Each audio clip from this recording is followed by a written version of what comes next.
Alola is often remembered as a bright, tropical vacation in the Pokemon world, filled with sunlight, beaches, and palm trees that seem almost too tall. Tonight, that same region becomes something quieter.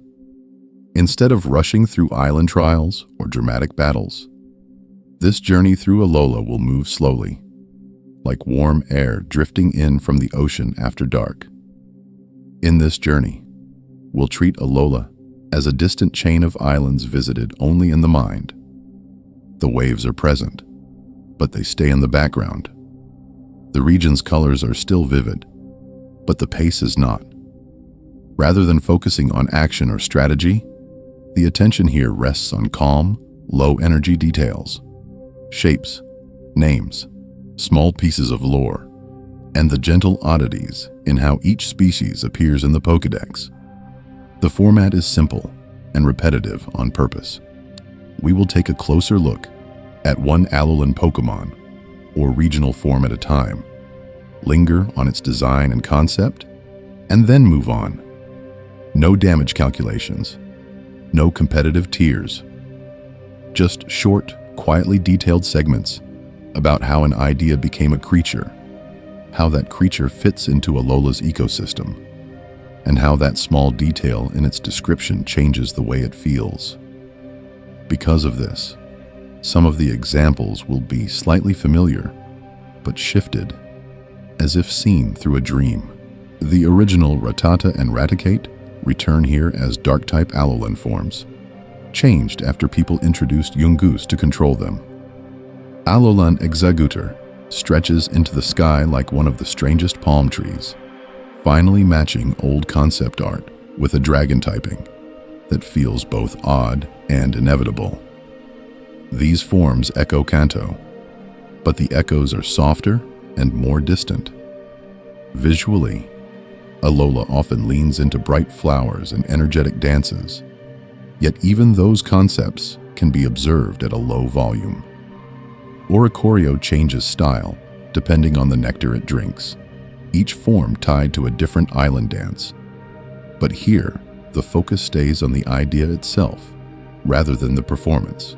The inspiration behind Alolan Vulpix, retreating to snowy mountaintops to avoid human presence, becomes a quiet story about adaptation rather than conflict.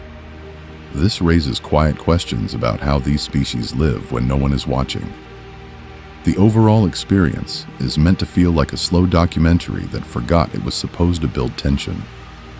There will be no loud moments, no sudden music shifts, and no dramatic twists. Just a steady drift from one Pokemon to the next. Pyukumuku being gently tossed back into the sea and returning to the same spot. Mimikyu hiding under a Pikachu-shaped cloth in the hope of being noticed. Ultra Beasts treated not as threats but as distant cosmic oddities. There is nothing to track, no plot to follow, and nothing that needs to be remembered. It is completely fine if the names and facts begin to blur together and become a soft background texture. Stay for a single island or for the entire region. Either way, Alola will remain here, quietly, as the next Pokemon waits its turn in the dark. Alola also does something else in the dark, very quietly.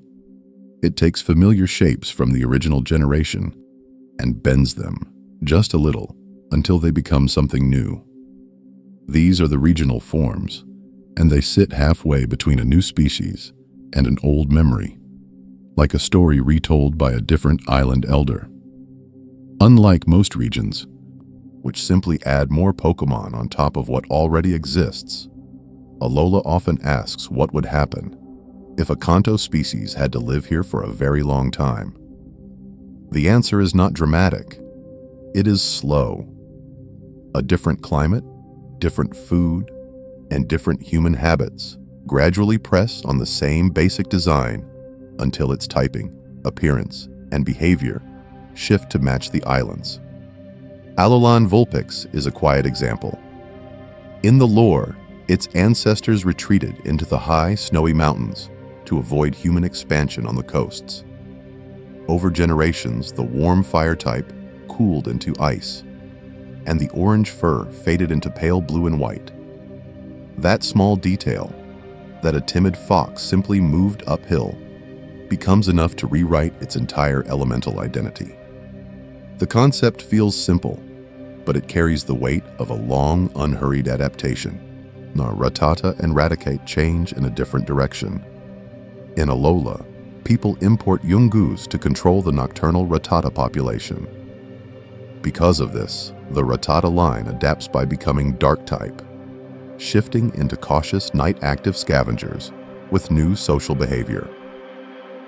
Visually, the mustache and chubbier cheeks appear comedic at first glance. Beneath that, the design quietly encodes an invasive species narrative and a human attempt at pest control that did not go entirely as planned. In this journey, we'll move back and forth between brand new Alolan species and these altered forms of Kanto Pokemon. Each one appears simple on the surface, but the inspiration behind a new typing, a color shift, or even a different hairstyle often hints at larger world-building ideas. Alolan Executor stretches into a tall palm tree, finally matching early concept art, and gains a dragon typing that feels like a private joke about long-necked fantasy dragons hiding inside a plant from the first generation. The region's structure mirrors this slower, more reflective pace. There is no traditional gym circuit at first, only island trials overseen by captains, and powerful kahunas chosen by guardian deities instead of a formal league. That small detail makes Alola feel less like a sports tournament and more like a set of local rituals. It also matches the gentle tempo of this video, where nothing urgent happens, and each species can be given time to unfold. Some of the most unremarkable changes, like Alola and Raichu, casually becoming electric/psychic with a new surfing pose, hide oddly specific lore about pancakes, regional cuisine, and laid-back island habits. This raises quiet questions about how culture seeps into biology in the Pokemon world. A new dance style for Oricorio, a different flower, or a shifted sleep schedule might seem like cosmetic trivia now, but later segments will take a closer look at how those details quietly reshape entire lives. So after thinking about Oricorio's dances and Alola and Raichu's surfing, it feels natural to sink a little lower into the tall grass at night and take a closer look at something much quieter.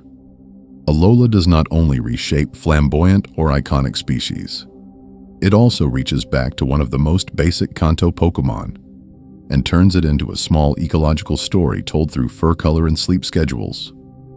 Alolan Rattata is the regional form of the original normal-type Rattata from Generation 1. At first glance, it appears almost the same.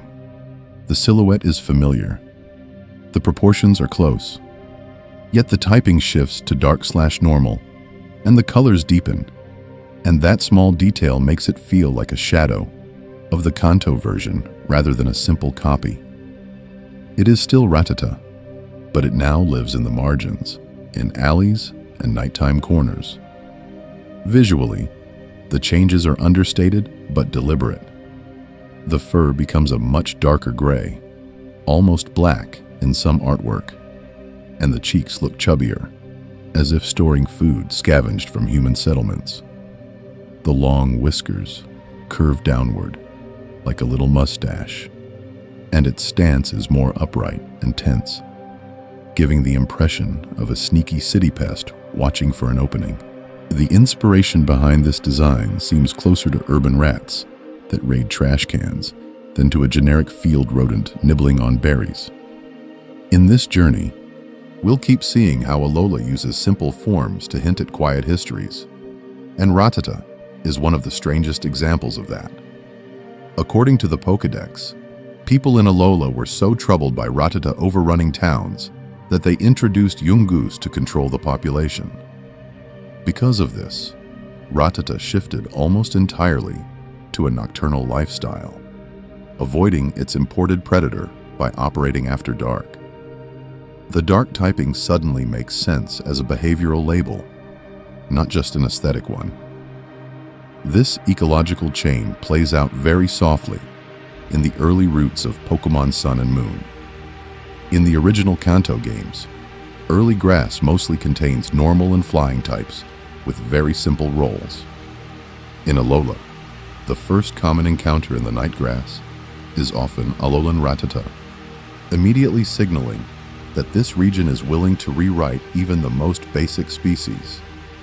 Its Pokédex entries talk about mob-like groups and organized food theft, giving a mild, almost comedic crime flavor to what was once just a generic level 2 rodent. Mechanically, that small change to dark/normal also nudges early battles in a different direction. Normal-type moves now gain stab on a Pokemon that also resists Ghost and is weak to fighting and Fairy. So early game encounters with moves like Pursuit or Bite behave differently from the Kanto pattern. Many players do not consciously plan around this, but the shift affects which trial captains feel harder, which teammates cover which weaknesses, and how rival teams are constructed. It is a quiet redesign, but it sets a template. If Rattata can be reimagined as a nocturnal pest, shaped by human decisions, then later segments can explore how other Alolan forms, like Vulpix or Executor, also become small case studies in adaptation and history. From there, the line leads naturally to Alolan Raticate, the endpoint of this small urban story. If Rattata is the restless scavenger, Raticate becomes the settled landlord, sitting on everything that abundance has brought it. Visually, Alolan Raticate is almost comedic. The original Kanto Raticate is lean and sharp, with long teeth and a hunched, nervous posture. In Alola, the same species evolves into a dark and normal type that appears rounder, heavier, and oddly dignified. Its cheeks are puffed out like it has been permanently storing food. Its body shape suggests an overfed city rat, and yet its expression is surprisingly serious, almost managerial. That small detail changes the mood. It no longer feels like a simple wild pest. It feels like something that has learned to rule a very specific niche. In this journey, we'll also notice that the games treat it that way. In Pokemon Sun, Alolan Raticate is not just another early root evolution that fades into the background after the first gym equivalent. Instead, it is elevated into a totem Pokemon for the Verdant Cavern trial at night, the boss encounter that quietly defines Melemele Island's tone. A species that once appeared as root clutter in Kanto suddenly receives its own arena, an introduction cutscene, and supporting allies. Because of this, the first major challenge of the region is not a majestic dragon or a mythical guardian. It is a fat, stern-looking rat.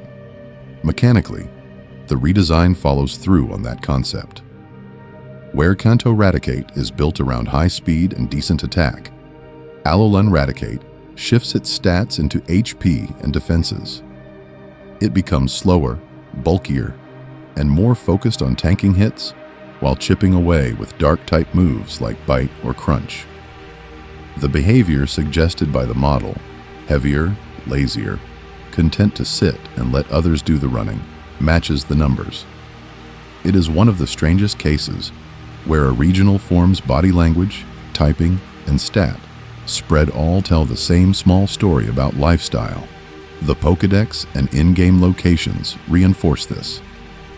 Alolan Raticate is strongly associated with dense urbanized areas, such as Hau'oli City and its outskirts, where human settlement has effectively built an all-you-can-eat buffet for rodent populations.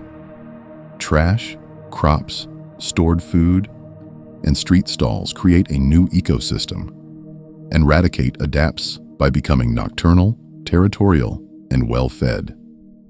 The inspiration behind this form is not a wild forest animal, but the kind of city rat that grows large on leftovers and spends more time guarding its stash than chasing it. This raises quiet questions about how many other species in Alola have been reshaped by tourism and quiet development in the same way. Taken together, Alola and Raticate becomes a small symbol of how the region treats even boring species. Instead of erasing an early game rodent once newer designs arrive, the games fold it into the trial structure, into the food chain, and into the visual language of Alola's towns. It is still a common pest, but it is also a totemic boss, a dark-type enforcer, and a sign that everyday animals can become minor cultural fixtures. As we move to other Alolan forms that received even more dramatic changes, this modest rat sets the expectation that nothing in this region is just background noise. Rattata sets that expectation, and then Alola quietly introduces the thing that changed it. Yungoos arrives in the Pokédex, already carrying a human story. It is not described as a native island species that evolved alongside the local ecology. Instead, it is explicitly said to have been brought to Alola to deal with the Rattata problem, a small invasive predator introduced to control a small invasive pest. Unlike many normal types that feel like generic early root animals, Yungoos is built around that imported identity. Its long, low body and stiff posture make it look as if it is always mid-stride, even when the sprite stands still.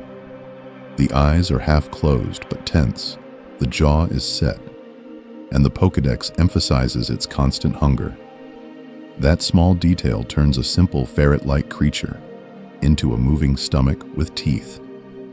The design communicates irritation and motion, even though the typing is as plain as it gets. Visually, the inspiration behind Yungoos is a mongoose, a real-world predator that has been released on islands to control rats and snakes, often with unfortunate results. Because of this, the design is doing quiet double duty. On the surface, it is a slightly grumpy ferret that appears very early in the game. Underneath, it echoes a long history of human attempts to fix one ecological problem by importing another one. When Yungoos evolves into gumshoes, the human fingerprint becomes even more obvious. The body straightens into a bipedal stance, the hands fold in front like a detective on a long stakeout, and the fur forms a swept-back hairstyle that resembles a dated business cut. The eyes droop into a permanent tired glare. It stops looking like a wild animal and starts to resemble a caricature of an authority figure standing at the edge of town watching. That small shift in posture changes the whole concept. Mechanically, the game also encodes the relationship between predator and prey in a very quiet way. Yungoos and gumshoes are primarily found during the day. Alola and Rattata and Raticate, by contrast, are nocturnal, appearing at night and even serving as totem Pokémon under the guidance of a nocturnal captain. The two lines are locked into a 24-hour cycle where they rarely share the field, as if the ecosystem has adjusted by time rather than by territory. It is a simple encounter table choice, but it tells a story without dialogue. In this journey, we'll see that Yungoos is not alone in this role. Alola uses several seemingly ordinary normal-type species to talk about tourism, colonization, and unintended consequences. Some flee into the mountains to avoid humans. Some adapt to entertain visitors. Some, like this imported mongoose, are brought in as solutions and become problems of their own. This raises quiet questions about what elsewhere in the region might also be a human artifact in disguise, and the next species pushes that idea even further. So after all of that talk about pests, tourism, and imported predators, it feels almost abrupt to remember that Alola also has snow. Not just a little, but entire mountaintops on islands otherwise drawn as warm beaches and palm trees. That small detail already makes the region feel less like a postcard and more like a place with hidden corners. On those cold peaks lives Alolan Vulpix, one of the strangest regional forms in the Generation 7 roster. In the original Kanto Pokédex, Vulpix is a pure fire type, all warm reds and oranges and curling flames. In Alola, the same basic concept is reimagined as an ice type, quietly tucked away in the clouds above. Because of this, the species becomes an immediate contrast to the usual sunlit image of the islands. Visually, Alolan Vulpix leans into that contrast. Its fur shifts to a pale blue-white, with soft icy curls that look more like frost-laden clouds than fire. The eyes and facial expression are gentler, the posture a little lighter. The design removes the sense of heat and mischief that the original Vulpix carries and replaces it with something that appears fragile, almost porcelain-like. It feels like it might vanish if touched. The Pokédex lore adds an unexpectedly somber layer. Vulpix and Alola are said to have retreated into the mountains to avoid areas where humans were expanding. Over generations, they adapted to the snow, their bodies taking on ice typing to survive in the new climate. In this journey, we'll notice that the story quietly turns a cute fox into a small parable about habitat loss. A familiar species moves away, changes itself, and becomes something new just to stay out of the way. Mechanically, Alolan Vulpix also fills a particular niche. Early ice types are rare in many regions, and Alola uses that scarcity as part of its design. Catching an Alolan Vulpix before certain trials means access to ice-type moves against totem Pokémon and dragon or grass opponents that might otherwise be difficult. Because of this, the species slightly alters how players route through the island challenges, especially on repeat playthroughs where that knowledge is already in mind. Its abilities reinforce the environmental theme. Snowcloak, and, through evolution, access to snow warning connect the line directly to hail and blizzards, turning the battlefield into a miniature version of its mountaintop home. That small synergy between lore, habitat, and battle role is easy to overlook, but it quietly ties the concept together. Emotionally, the contrast between Fire Vulpix and Ice Vulpix is striking. The original feels theatrical, like a tiny performer with flickering tails and a bit of stage presence. The Alolan form feels calm, reserved, almost ethereal, as if it belongs more to drifting snow than to city streets. This raises quiet questions about how much a simple type and palette shift can change the perceived personality of a species. It also acts as a gentle pattern interrupt for the region as a whole. Just when Alola seems fully defined by beaches, surfing, and tourist routes, the game offers a silent, frozen fox hiding above the clouds. In a way, it prepares the mind for other unexpected tonal shifts ahead, including species that are not just adapted locals, but visitors from much farther away. High above that silent fox, the regional line continues, in a way that feels almost like a second story in the same old book. Alolan Ninetales appears as the natural conclusion to this cold adaptation, but the result is not just Vulpix, but bigger. It becomes something closer to a mountain spirit, an ice and fairy-type guardian that quietly rewrites what Ninetales means. Unlike the original Kanto Ninetales, which is a pure fire type built around flames, curses, and long grudges, this version trades heat for altitude. The inspiration behind Kanto Ninetales leans heavily on the Kitsune, a fox yokai that punishes humans who mistreat it. Alolan Ninetales keeps the idea of an elegant, long-lived fox, but places it in a different climate and social role. Because of this, its temperament shifts from vengeful legend to distant protector. Visually, Alolan Ninetales is one of the strangest regional forms to compare side by side with its original. The Kanto form has golden fur and sharper, almost flame-shaped tails. The Alolan form is pale blue and white, with long, flowing tails. and a mane that looked more like drifting snow or fog. In motion, the games emphasize slow, wave-like animations, as if the entire body is made of cold mist rather than solid fur. That small detail makes it feel less like a predator and more like weather given a fox's outline. The new ice and fairy typing completes this transformation. In Kanto, Ninetales functions mainly as a fire attacker, throwing out flamethrowers and fire blasts, pressuring grass and bug types, and fearing water and ground in return. As an ice and fairy type, its matchups tilt in a different direction.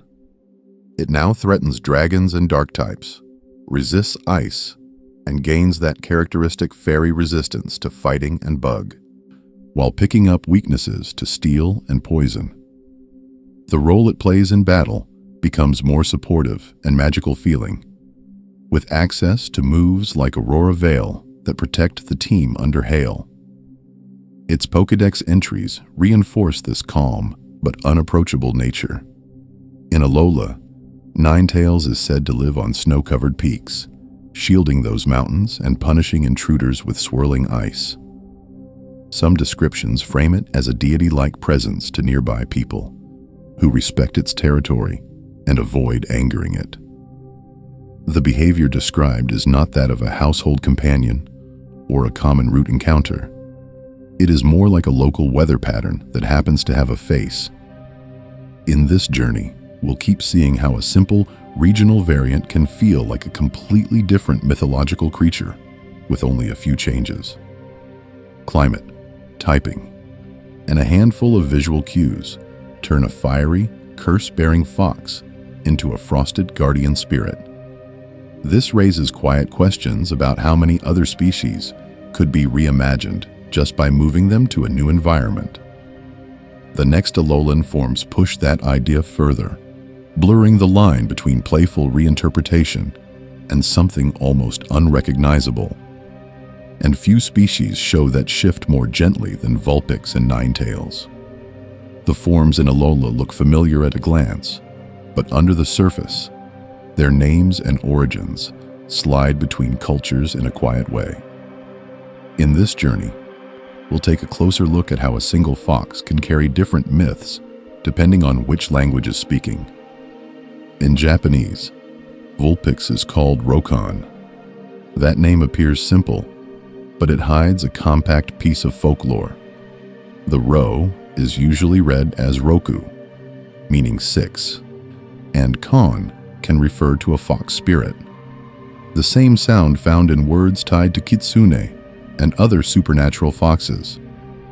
That small detail puts the number of tails and the idea of a spiritual fox right in the foreground. Even before the Pokédex mentions anything, the name is already counting tails and whispering about yokai. Unlike many early Kanto species with descriptive animal names, Rokon's partner Ninetales is Qkon in Japanese. Again, the pattern continues. Q for 9, Kon for fox spirit. The original pair is framed almost like a textbook example of Japanese fox lore, where more tails usually mean more power, more age, and more mystery. Because of this, the Japanese names feel like a direct bridge to traditional stories about shape-shifting foxes and lingering curses.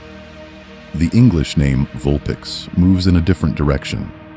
It blends vulpes, the Latin word for fox, with 6, turning that same concept into something that sounds closer to a scientific label. It is still clever, but it feels more taxonomic than spiritual. The inspiration behind the species is the same, yet the emphasis shifts from a local yokai to a generalized fox creature that happens to have 6 tails. Ninetales follows that pattern.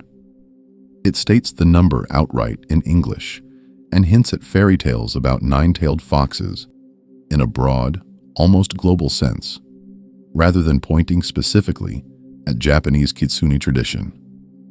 The lore about curses, possession, and a 1,000-year lifespan remains, but the name itself steps back from the shrine and moves toward a storybook shelf instead. Alola complicates this even more. In English, Alolan Vulpix and Alolan Ninetales keep exactly the same names as their Kanto counterparts. On paper, they are the same species. Visually, though, the regional forms turn them into pale, icy guardians that have climbed into the mountains to avoid humans. The game quietly invites players to treat them as a different legend without ever renaming them. Their typing helps. The original Kanto Ninetales is pure fire, associated with burning curses and ghostly revenge. The Alolan line becomes ice, with Alolan Ninetales gaining fairy as well, leaning into a more Western, fairy tale aesthetic. It is less haunted shrine and more Snow Queen or Alpine spirit, the kind of creature that might appear in a winter fable.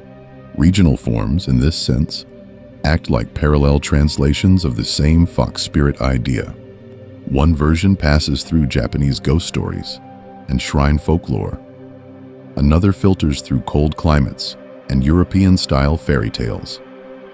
This raises quiet questions about how many other regional variants are doing the same thing, turning a single concept into multiple myths just by changing language, habitat, and tone. The next Alolan forms continue that pattern, stretching familiar names over very different stories. Those stretched myths become even clearer when a very familiar Kanto silhouette is pulled upward like taffy. Alola takes Executor, a squat cluster of coconuts, and asks what would happen if the palm tree finally grew to its full height. The answer is Alolan Executor, a grass and dragon type regional form that turns a chubby psychic plant into a towering island landmark. Unlike the original Executor, which reads as a compact, almost comical tree stump, the Alolan version is defined almost entirely by its neck. The trunk extends into a single, exaggerated column, topped with 3 smiling heads that now sway far above the ground. Visually, it becomes one of the strangest silhouettes in the region. It is no longer a bushy tree. It is a vertical line with faces at the top. Game Freak leans into this absurd proportion in a quiet, playful way. In battle, Alolan Executor's in-game model sometimes does not fully fit on the screen, so the camera pans awkwardly or crops the top of its head. That small detail makes the species feel tall in a way numbers alone cannot. It suggests a creature that has outgrown the usual framing of the games themselves, as if the original design template was not prepared for something this long. The tail adds another odd element.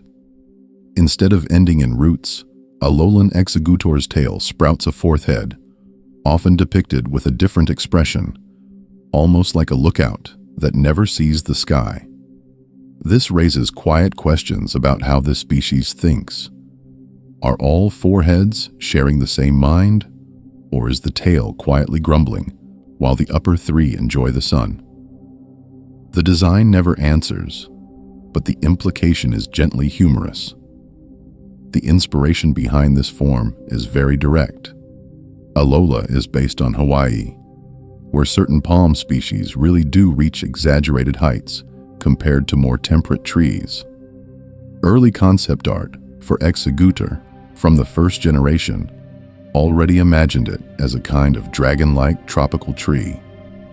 That idea only half surfaced in Kanto, where it was pure grass and psychic. In this journey, we'll see Alola repeatedly return to those discarded notes and finally commit to them. By giving Alolan Executor the dragon typing, the games quietly rewrite its role in battle. Grass and dragon together create a very different matchup chart from grass and psychic. It gains new resistances to water, electric, and grass, but becomes sharply vulnerable to ice, which now hits for quadruple damage. Because of this, it shifts from a more general special attacker into a unique wall breaker that must carefully avoid common ice coverage. taken as a whole, the design feels like an experiment in long, otherworldly shapes. A familiar Kanto name is stretched vertically until it almost stops reading as the same species. That visual language of elongated necks, off-screen bodies, and slightly unsettling proportions will appear again in Alola, but in a far stranger context. The Ultra Beasts take that same idea and push it well past the edge of what a normal Pokemon is supposed to look like. After those stretched necks and alien silhouettes, Alola offers a different kind of distortion. Instead of elongating bodies into Ultra Beast abstractions, it takes a very familiar Kanto silhouette and simply changes the hair.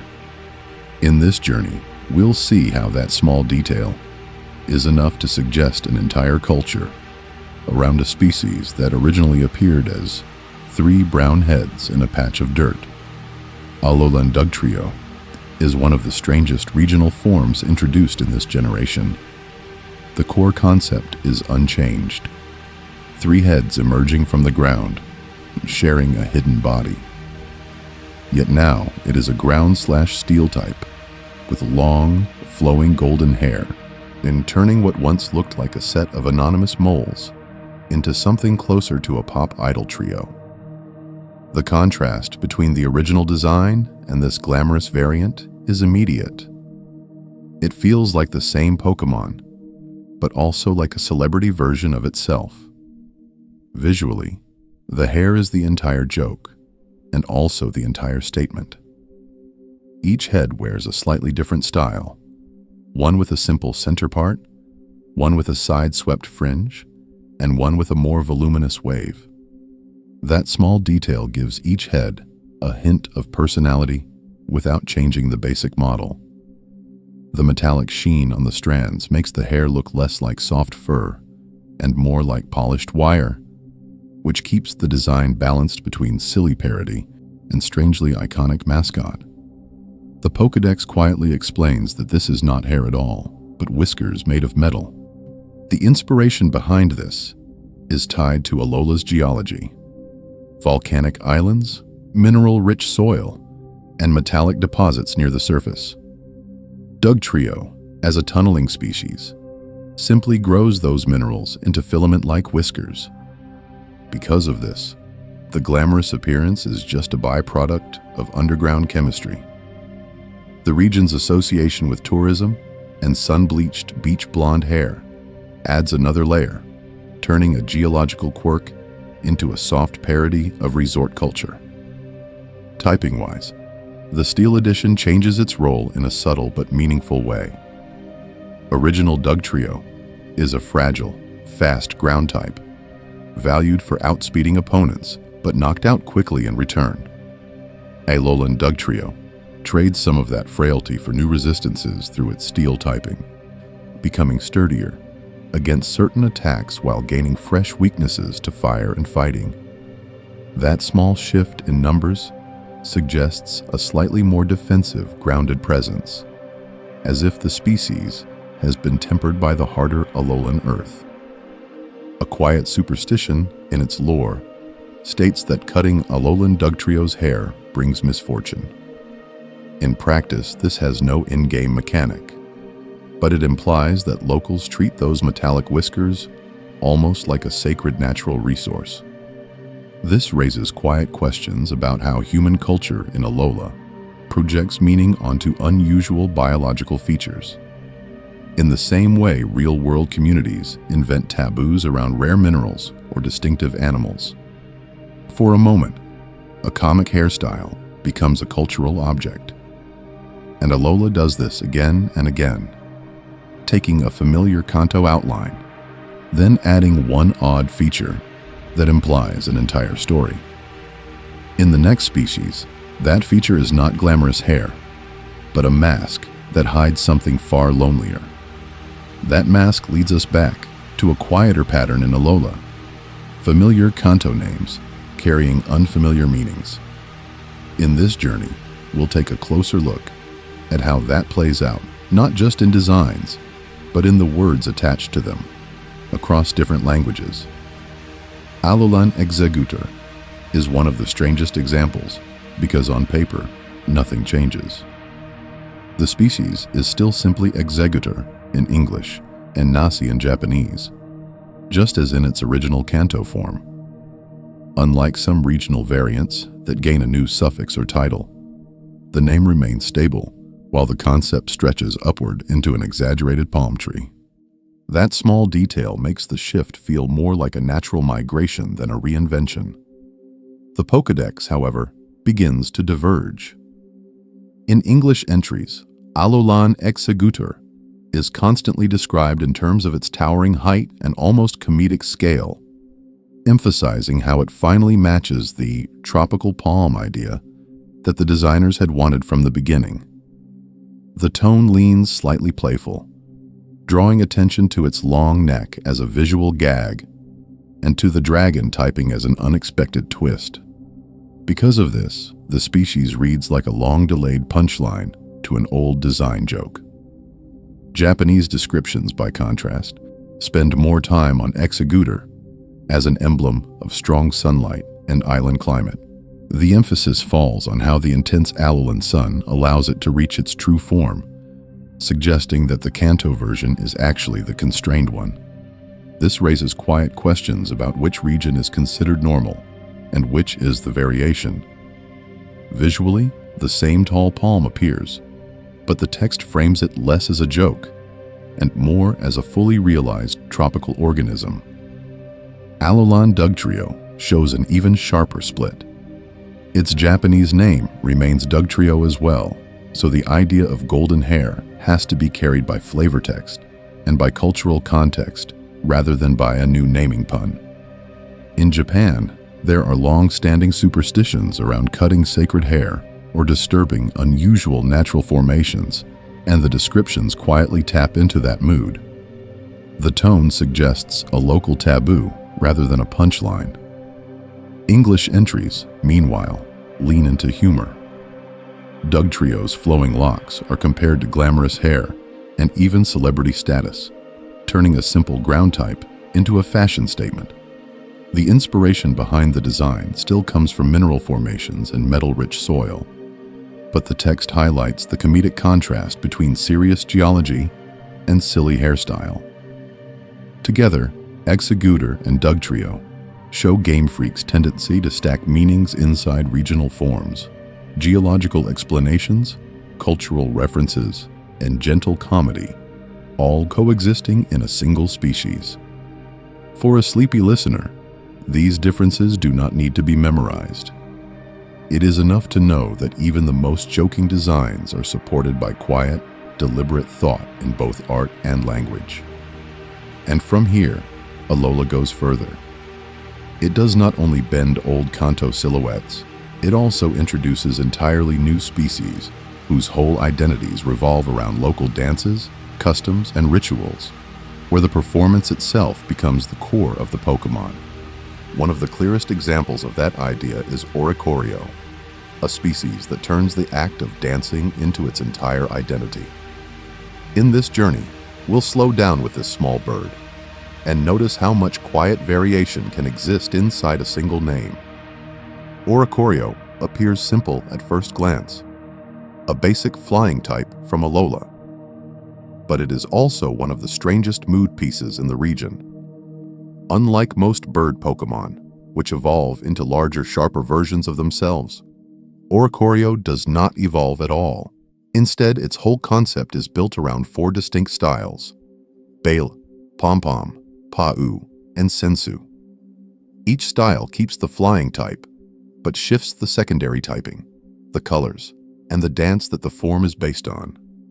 Because of this, the species feels less like one design and more like a small troupe of performers sharing a stage. Visually, Bailey's style is the fiery flamenco dancer. Its red feathers, sweeping skirt, and raised wings resemble a performer mid-step, and the fire typing matches that impression of heat and intensity. Pom-Pom style, by contrast, is bright yellow, with puffed wings like cheerleading pom-poms. Its electric typing mirrors that bouncy, charged energy. the feeling of a crowd being kept awake by constant motion. Pa'u style shifts the emotional temperature downward. It trades bright reds and yellows for soft pinks and purples, and its movements are based on a relaxed hula. The psychic typing here suggests inward focus rather than outward display, as if the dance is more about calm rhythm and meditation than performance. Sensu style, with its deep blues, fans, and trailing feathers, becomes a ghost type. The inspiration behind this form is a traditional fan dance, and the ghost typing adds a gentle sense of distance, like watching an old ritual from far away. That small detail that connects all four is nectar. Oricorio does not change form by leveling up or using a stone. It simply drinks different kinds of nectar from flowers found on each island of Alola. The same individual can quietly shift from fire to electric, to psychic to ghost, just by tasting a new local plant. This mechanic ties its behavior directly to specific locations and ecosystems, turning flowers into a kind of soft switch for mood and typing. This raises quiet questions about identity in Alola. If one species can move through four elemental roles just by sampling regional nectar, then Oricorio becomes a miniature version of the islands themselves. One name, many styles. Each island has its own rhythm, climate, and traditions, and Oricorio's forms echo that structure in a compact way. When we take a closer look at it this way, Oricorio stops being just another early root bird and becomes a small thesis statement about Alola. The region is not defined by one dominant element, but by coexistence of different energies: passionate, cheerful, introspective, and mysterious. From here, other Alolan Pokemon will keep expanding that idea, sometimes in much stranger, less graceful ways than a quiet bird dance. To see how far that idea goes, we can take a closer look at what Oricorio actually does once a battle starts. Alola often hides its strongest thematic work inside small mechanical details, and this bird is a clear example of that. Its dances are not only visual, they are rules, triggers, and condition checks quietly running in the background. The most distinctive part is Oricorio's ability dancer. Unlike most abilities, which raise stats or block conditions in a straightforward way, Dancer waits for something oddly specific to happen. A dance move being used anywhere on the field. When a Pokemon uses Quiver Dance, Dragon Dance, Swords Dance, or another move tagged as a dance, Oricorio immediately copies it. It does not just benefit from the effect. It performs the same move in response, almost like a reflexive choreography. That small detail turns a flavor concept into a mechanical trick. In a normal battle, dance moves are already somewhat niche, often used by elegant or showy species. With Dancer present, those same moves become invitations. An opponent boosting with Dragon Dance is, in a sense, asking Oricorio to join in. Because of this, the ability feels less like a competitive weapon and more like a behavioral note. This Pokemon cannot resist participating in any performance it sees. Its signature attack, Revelation Dance, continues the same idea in a more direct way. On paper, it is just a special move with a simple power value. The unusual part is that its type changes depending on Oricorio's current form. Bylay style makes it fire. Pom-Pom style makes it electric. Pa'u style makes it psychic. And Sensu style makes it ghost. The move never changes name, animation concept, or description. Only the elemental identity shifts with the nectar. In this journey, we'll notice that this is one of the strangest implementations of a type-changing move in the series. Hidden Power asks for careful math, nor Judgment and Technoblast rely on held items. Revelation Dance instead says that the body and the style are the item. The inspiration behind each form's dance is encoded directly into its damage type, so form, lore, and function all point in the same direction. Despite these clever mechanics, Oricorio is not built to dominate. Its stat spread leans toward moderate special attack and speed, with fairly average bulk. It can outspeed slower opponents and hit reasonably hard, but it does not reach the extreme thresholds that define top-tier threats. This raises quiet questions about design priorities. If a Pokémon is built around such a precise concept, why stop short of making it truly strong? The answer appears when looking at how players actually use it.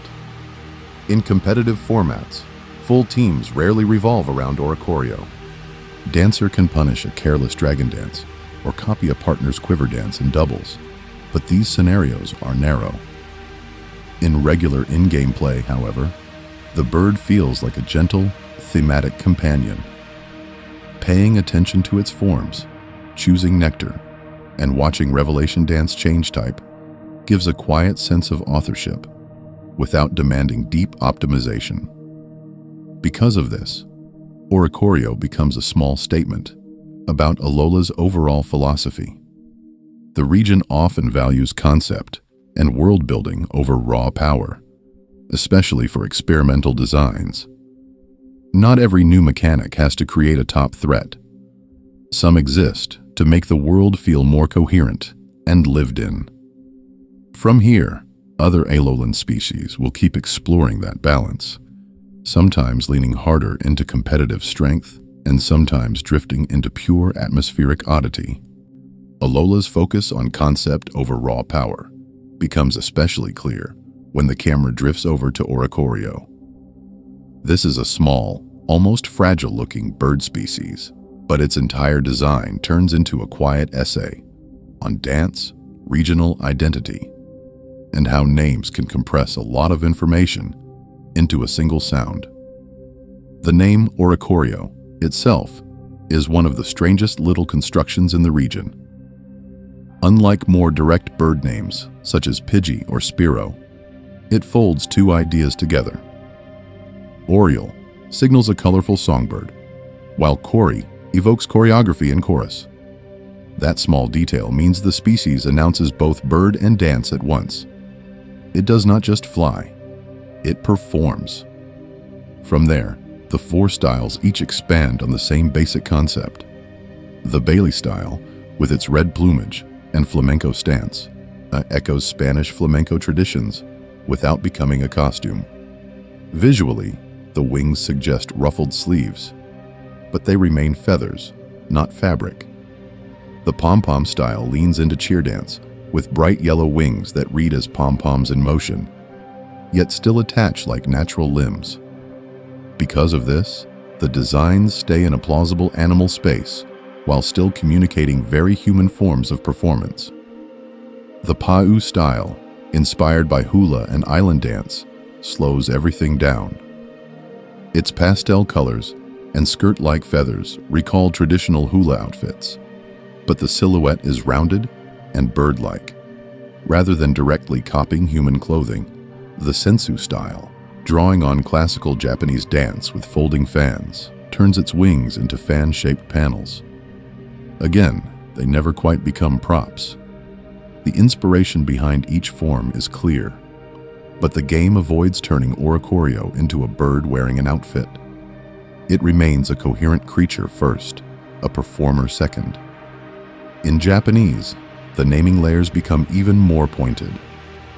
Each style's name emphasizes a different facet: the fiery temperament of Bailey, the cheering energy of Pom Pom, the psychic dreamy mood of Pau, or the fan motif in Sensu. Localization then has to decide which of those details to spotlight in English. Sometimes the emphasis is on the dance itself, sometimes on the elemental typing, sometimes on tools like fans or pom-poms. This raises quiet questions about how much cultural nuance can fit into a short species name. Through all of this, Oricorio remains a small, optional bird that many players never use in battle. Yet its feathers quietly carry a great deal of Alola's cultural diversity. Each animation, or each idle sway or spin, hints at a different island tradition, refracted through a single body that changes only by sipping new nectar. In this journey, we'll keep seeing this pattern. Modest species, holding surprisingly dense cultural lore. And Oricorio is not alone in this role. Comfy braids flowers into living garlands that echo real lays and the rituals around giving them. Alolan Marowak turns grief into a nocturnal fire dance, its bone club becoming part weapon, part torch. They channel performance too, but in very different emotional registers. Oricorio is celebratory and decorative. Marowak is ceremonial and haunted. When those two finally step into view, the mood of Alola's stage shifts again in a way that might be quieter and also much heavier than expected. After that heavy shift into fire dances and ancestral grief, Alola's stage needs a quieter performer. The region does not only express itself through ritual battles and haunted ceremonies. Sometimes it appears in something as small and decorative as a ring of flowers. Comfy is one of the strangest Alolan fairy types, precisely because it hardly feels like a fighter at all. This tiny species gathers blossoms and threads them into a circular garland, closely resembling a Hawaiian lei. Visually, it looks less like a wild creature and more like an ornament that belongs in a hotel lobby or around a tourist's neck. Because of this, it becomes an immediate shorthand for Alola's welcoming, tourist-facing image, almost like the region's hospitality distilled into a single design. The Pokédex describes how Comfy carefully selects its flowers, choosing only those that match its preferences, then arranging them in a specific order. That small detail makes it feel more like a caretaker or decorator than a typical battling partner. The core green body is almost hidden, acting like the string of the lei, while the blossoms become the main event.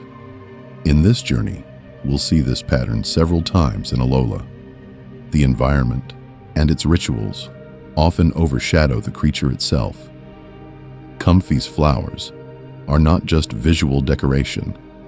They release a gentle, calming fragrance that the lore says is used in hospitals and by trainers who want to soothe both Pokémon and people. It is a built-in aromatherapy device. In a region that already leans into relaxation, beaches, and slow evenings, Comfy formalizes that concept into a biological function. The idea that a Pokémon's primary utility is to make waiting rooms less stressful is quietly humorous and also strangely believable. In battle, the species reflects this support-oriented identity. Its base stats are modest, with low physical power and only average bulk, but it gains tools like Heal Pulse, aromatherapy, and priority healing through its triage ability in later games. The design concept is clear. Comfy is not meant to sweep opponents.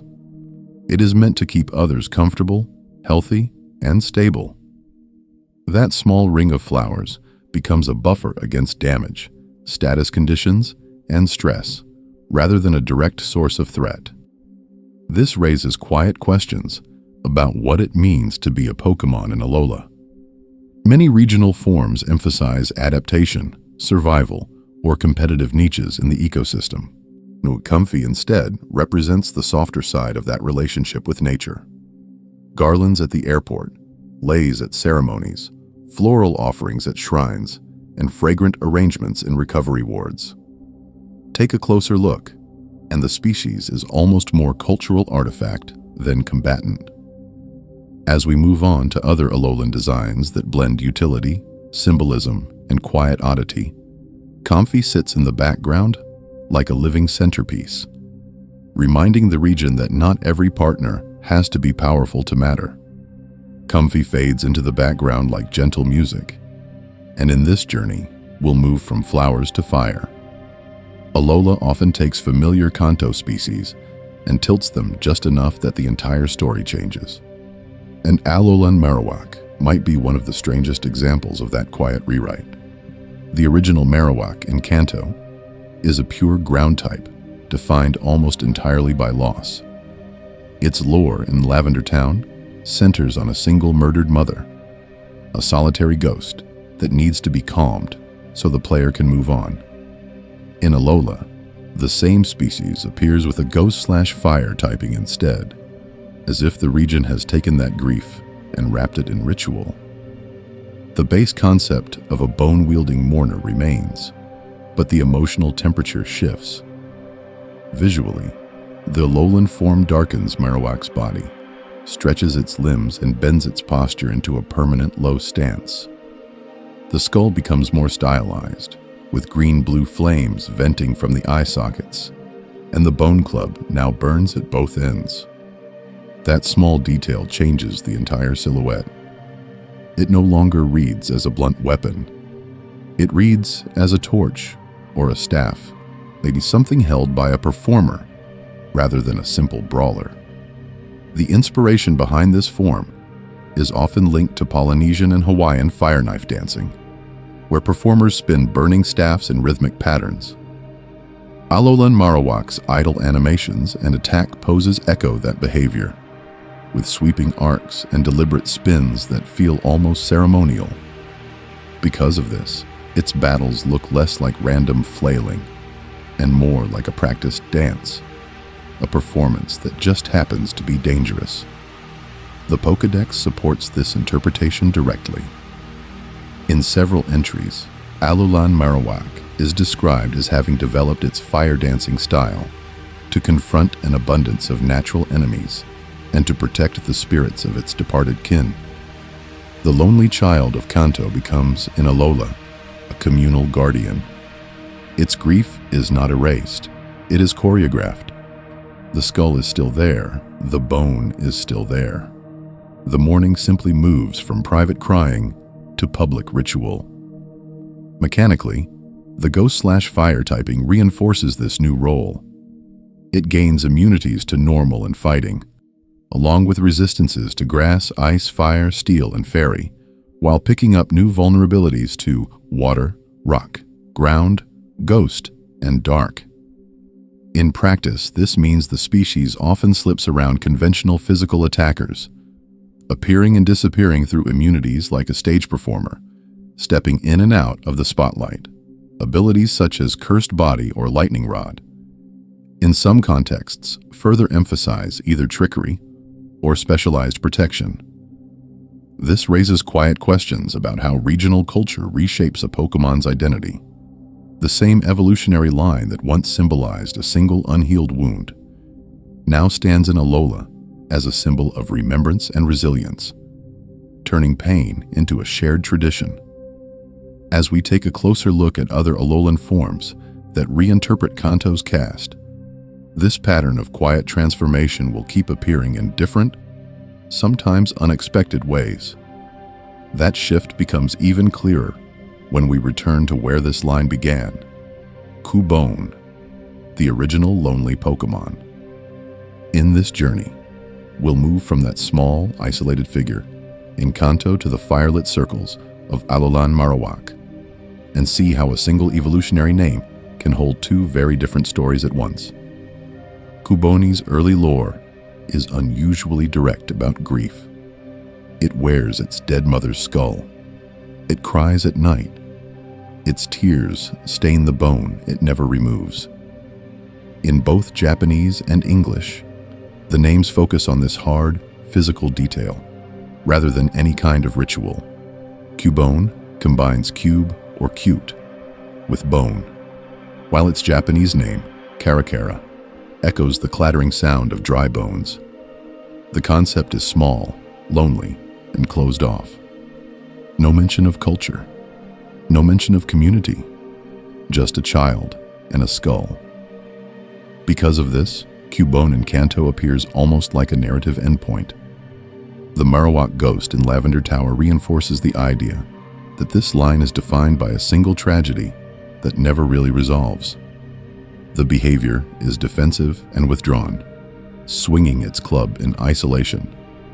Even the ground typing keeps it literally rooted to the earth, far from anything spiritual or ceremonial. Alola Marowak quietly turns that foundation sideways. In the Sun and Moon Pokédex, this regional form is described performing fire dances at night with its bone club, igniting eerie green and purple flames. It is no longer just a bereaved parent. It is a guardian of its territory and its community, especially against threatening species like Gengar and other ghost types. Visually, the design leans into this role. Darker body, skull markings like a mask, and flames that curve and spiral rather than simply burn. Yet the name remains Marowak. The inspiration behind that word in English seems to be marrow and whack, emphasizing bone and impact. In Kanto, that sounds blunt, even a bit brutal. A bone and the sound it makes when it hits something. In Alola, with the same name, those elements feel almost ceremonial. The whack becomes part of a rhythm in a dance. The bone is not just a weapon. It is a ritual implement, carried in processions of flickering light. This raises quiet questions about how much a species can change without changing its name. Game Freak does not overwrite the original Cubone Marowak tragedy. The Lavender Town story still exists, unchanged in its own region. Instead, Alola offers another possible outcome. A culture where that grief is absorbed into shared performances and protective roles, rather than remaining a private wound. In that sense, Alolan Marowak is one of the strangest regional forms. It keeps the same basic concept and silhouette, but reframes the entire emotional arc around it. As we drift deeper into Alola, this pattern of taking familiar shapes and giving them stranger, softer meanings will appear again, especially with ghost types that began as almost conceptual jokes. Species like Mimikyu and even the Ultra Beasts push this idea much further, turning disguise, emptiness, and alienness into something quietly haunting that we will take a closer look at soon. That idea of disguise and softness, hiding something stranger underneath, appears again with one of Alola's more unsettling normal types. Beware looks harmless at first glance, but it quietly continues this theme of comfort, mixed with danger. Beware is officially known as the strong-arm Pokemon, which already feels slightly at odds with its appearance. Unlike many power-focused species that show sharp claws or exaggerated muscles, this one resembles a large plush toy. Its pink and black color scheme, rounded limbs, and simple face make it look closer to a costumed mascot at a theme park than a wild animal in a jungle. That small detail in naming, combined with this gentle exterior, makes the contrast even stronger. Visually, Beware's body is stiff and almost cylindrical, as if the limbs were attached to a padded suit rather than grown from living muscle. The tiny, dot-like eyes barely interrupt the smooth surface of its face, and the white headband across its forehead forms two upright ears that resemble a hood with sewn-on decorations. Because of this, the entire design reads less like fur and more like fabric. It appears manufactured, as if someone zipped a bear costume over something much heavier and more mechanical inside. In this journey, we'll also notice how the lore leans into that dissonance. Pokédex entries repeatedly warn that Beware's affection is dangerously intense. It loves to hug its trainers and companions, but its strength is so overwhelming that these embraces can accidentally break bones or crush spines. In Alola, people are specifically advised to keep a safe distance from this species, and warning signs are said to be posted near its habitat. The strong arm title suddenly feels very literal. From a mechanical perspective, this is not just a visual joke. Beware's normal/fighting typing gives it useful resistances and strong offensive coverage, and its base attack stat is among the higher values in its generation. Abilities such as Fluffy, which halves contact damage while doubling fire-type damage taken, add another layer of odd, almost textile-themed defense. It is a comedic silhouette, hiding competitive weight. In doubles formats and in-game battles, it can quietly dismantle teams that underestimate it. This raises quiet questions about strength and care in Alola's design language. Beware is shaped like a comfort object, but everything around it, its category, its abilities, its warning-filled lore, frames it as something that must be handled with caution. The inspiration behind this concept may lie in real-world concerns about domestication and how powerful animals are packaged as friendly attractions. It is one of the strangest cases where a Pokemon's hugs are both the purest sign of affection and the greatest source of risk. As we move on to other Alolan species that blur the line between safety and threat, this pattern of mixed signals will keep returning, especially with Pokemon that look soft, slow, or sleepy, but hide unexpected force just beneath the surface. That tension between comfort and danger continues with Beware's smaller counterpart. After a Pokemon whose hugs can crush, Alola quietly offers a version that looks like it belongs on a store shelf instead of in tall grass. Stuffle is Beware's pre-evolution, a small bear cub Pokemon introduced in the 7th generation. Its body appears stitched together, with simple blocks of color and rounded limbs that bend in clean segments, more like fabric than flesh. The most striking element is the visible tag on its rear, a rectangular label that hangs where a seam would be, as if the species has just come out of a factory line rather than an ecosystem. Visually, this gives Stuffle one of the strangest silhouettes among Alola's normal-type species. The tag is not hidden. It is not subtle. It is framed by the design in a way that draws the eye, or the same way an actual price tag would on a plush toy. That small detail immediately makes the Pokemon feel less like a wild animal and more like merchandise, an object that can be picked up, owned, and displayed. Its face adds another layer. Stuffle's expression is perpetually upset, with downturned eyes and a small, tense mouth that rarely looks relaxed in official art. The concept seems almost ironic, a creature shaped like a child's comfort object, but wearing the look of someone who is not enjoying the situation. Because of this, the contrast between the expected softness of a teddy bear and the visible displeasure on its face becomes part of the character. The Pokédex supports this reading in a fairly direct way. Several entries mention that Stuffle hates being touched or hugged, and that it will lash out violently when handled against its will. Trainers are warned that despite the cute appearance, its strength is considerable and its temper is short. In this journey, we'll notice that this stands in deliberate contrast to Beware, whose lore emphasizes overwhelming affection and a tendency to embrace others too hard. Taken together, the two stages form a quiet narrative about boundaries and consent. The baby form looks like a toy, is tagged like a product, and is treated in-universe as irresistibly huggable. Yet its documented behavior is a series of attempts to push hands away. The adult form, meanwhile, wants contact so intensely that it endangers those around it. This raises quiet questions about how often a Pokemon's discomfort is ignored simply because the design reads as cute or harmless. The tag on Stuffle's rear almost functions like a warning label that no one bothers to read.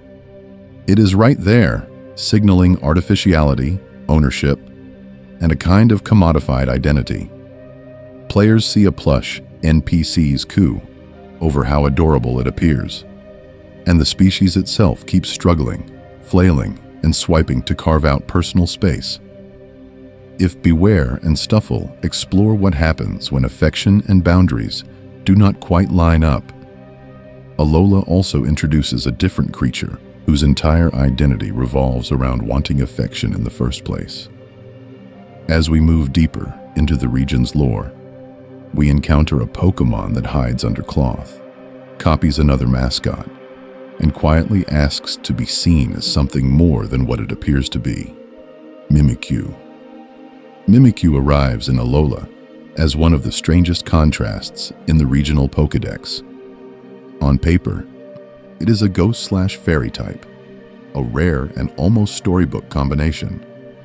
In practice, it appears as a lopsided Pikachu made out of an old cloth, a creature that has built its entire public identity on wearing a costume of another species. The lore explains this directly. Mimikyu hides under a rag designed to look like Pikachu because Pikachu is the franchise mascot, showered with affection, merchandise, and attention. This small ghost type watches from the margins and decides that the safest path to being liked is to imitate the most beloved figure in the room. It is a gentle, slightly sad commentary on popularity, written into a single design choice. Visually, the disguise is intentionally crude. The face on the cloth is a simple childlike drawing, with uneven circles for eyes and a jagged, uncertain mouth. The head tilts at an odd angle, as if the stick supporting it is just a bit too long. Because of this, Mimikyu's body language feels both endearing and faintly unsettling. It wobbles, leans, and sways, giving the sense of a shy actor who has not rehearsed the role enough. Under the cloth, another body exists. The Pokédex repeatedly notes that seeing Mimikyu's true form can cause illness or even harm to those who glimpse it. The disguise, then, is not only a way to be accepted, but also a kind of protective seal placed between its true self and the wider world. It does not dress as Pikachu to deceive maliciously. It does so to be approachable and to keep others safe from something the games never fully show. In this journey, we'll also notice how that idea carries into the mechanics. Mimikyu's ability, Disguise, acts as a one-time substitute in battle. The first hit it takes does no real damage. Instead, the costume breaks, and only then can attacks connect normally. That small detail turns a fragile, lonely concept into a surprisingly strong competitive presence. It can set up Swords Dance, attack with Play Rough or Shadow Claw, and suddenly the shy ghost under the sheet becomes a legitimate threat. This raises quiet questions about fame and visibility in the Pokémon world. Most species simply exist as themselves. Mimikyu, by contrast, reshapes its outer form to mirror Alola's imported mascot, hoping that affection can be borrowed like a costume. In a region where Alolan Raichu surfs on its tail and Exeggutor stretches into a towering palm tree, Mimikyu's transformation is entirely social rather than biological. As we take a closer look at Alola's cast, Mimikyu becomes a soft pattern interrupt, a reminder that some creatures hide, some imitate, and some, as we will see next, do not quite seem to belong to this world at all. In this journey, we'll stay with Mimikyu a little longer, because its quiet impact in Alola reaches far beyond a single battle gimmick. The name alone already tells most of the story. Mimikyu reads almost like a short sentence. Mimikyu. That small detail turns the entire design from a generic ghost into a kind of social mirror. It is not just dressing up for mischief. It is trying to copy the region's mascot in order to be loved in the same way. Unlike many species, whose English names drift away from their Japanese originals, Mimikyu keeps an unusual near parallel. In Japanese, it is called Mimikyu, a sound that lands in almost the same place, with the same mimicry concept. and the same soft, slightly awkward rhythm. Because of this, the character feels remarkably consistent across regions. The idea that it wants to imitate Pikachu is not a localization invention or a later reinterpretation. It is baked into the original concept from the start. This mirrored naming fits neatly with how it appears in other media. Mimikyu received a dedicated music video and song, framed almost like a sad side story, happening just off-screen from the main games. Visually, the piece leans into dim rooms, hand-drawn lines, and a costume that slumps more than it jumps. The lyrics and imagery build on its loneliness rather than its threat. It is still the same species, with the same ragged disguise, but the focus shifts from jump scare potential to a kind of quiet, persistent longing. Across the generations, its Pokédex entries slowly reinforce this softer reading. Early descriptions mention that seeing its true form can cause a mysterious shock, and that it hides under the cloth to protect others as much as itself. Later entries add that it spends nights repairing the costume, or that it grows angry only when the disguise is damaged or mocked. Step by step, the lore constructs a shy, misunderstood being rather than a malicious ghost. It is one of the strangest examples of a design that looks like a horror prop, yet behaves more like a withdrawn child. This raises quiet questions about what is actually frightening in Alola. Mimikyu hides everything and becomes sympathetic. The cloth is a boundary, and the boundary makes it feel safe to observe. As we take a closer look at the rest of the region, a contrast starts to form.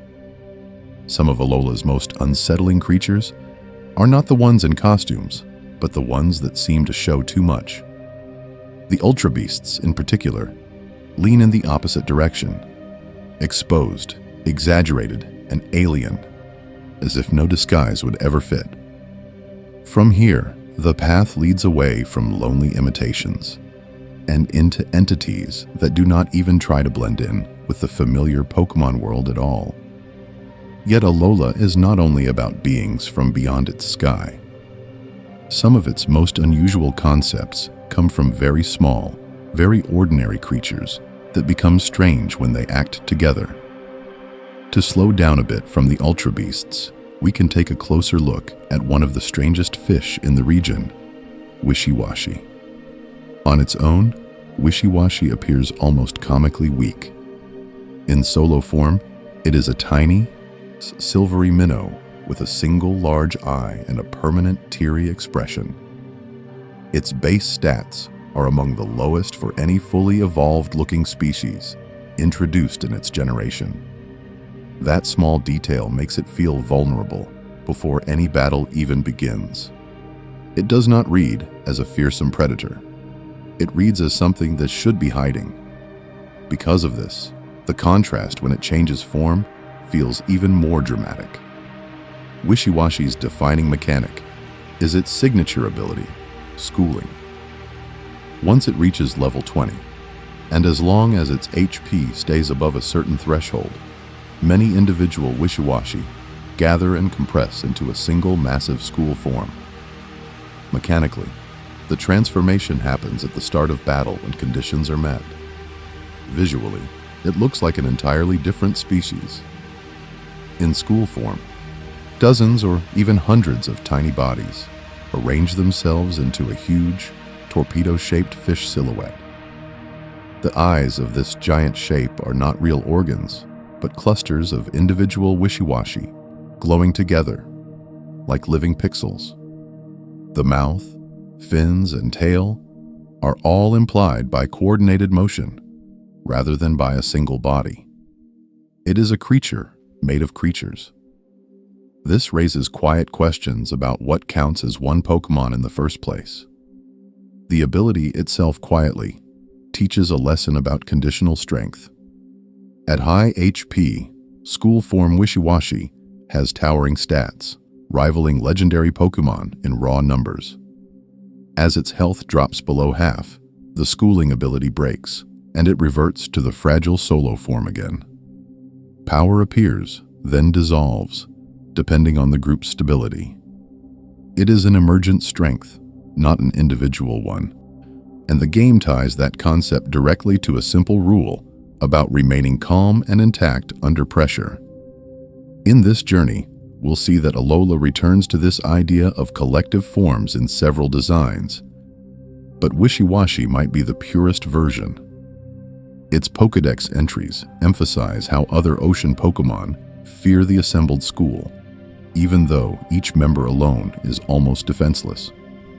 The behavior echoes real bait balls of fish that confuse predators by moving as one dense unit. There is also an eerie beauty to the school form. From a distance, it resembles a single dark leviathan. Up close, it becomes a shifting constellation of eyes and scales, like a night sky rearranging itself into the outline of a fish. It blurs the line between one and many in a way that feels almost cosmic. We're in preparing the mind for Alola's other experiments with shared identity and fused shapes that wait just beyond the shoreline. From that drifting constellation of Wishiwashi, the camera can sink a little lower into Alola's coral thickets. The mood stays quiet, but the ecosystem shifts. Here, the region's soft colors and gentle waves hide a different kind of tension, one built around a small predator with very particular tastes. Mariani and its evolution, Toxapex, are poison and water, type sea urchin Pokémon that appear for the first time in Alola. Unlike many reef species that feed on plankton or algae, this line has a preferred prey, Corsola. Corsola itself has been around since Generation 2, a pink coral Pokémon that often appears as cheerful background decoration in ports and warm seas. In this journey, we'll watch that familiar shape take on a different role. Toxapex's design makes that shift feel deliberate. Visually, it is not streamlined like a predator that chases. Instead, it resembles a spiky shelter that has simply decided to become alive. Its 12 long, toxic spines form a kind of upside-down tent, with a small body hidden inside, moving very slowly along the seafloor. That small detail makes it feel less like an attacker and more like a living mine, waiting for something unfortunate enough to brush against it. The Pokédex pushes this concept further with an unusually stark image. Toxapex is said to prey on Corsola, and as it crawls, it leaves a trail of Corsola bits scattered behind it. For a region marketed with pastel beaches and laid-back island trials, that description stands out. The wording is simple, but the idea is graphic. It suggests broken branches of coral horns, scattered fragments of what, in earlier generations, read as harmless scenery.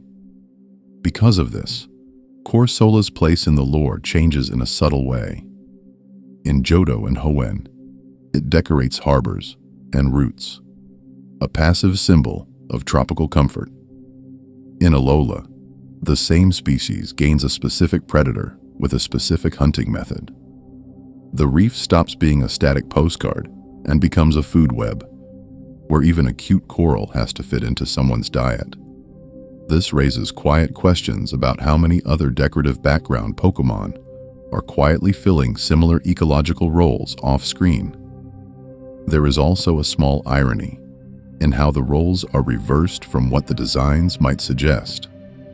Corsola, with its branching, rock-like body, looks like a structure that other Pokémon might hide in, when Toxapex, with its tent-like frame, looks like something that should be perched on Corsola as a guest. Instead, the shelter consumes the structure.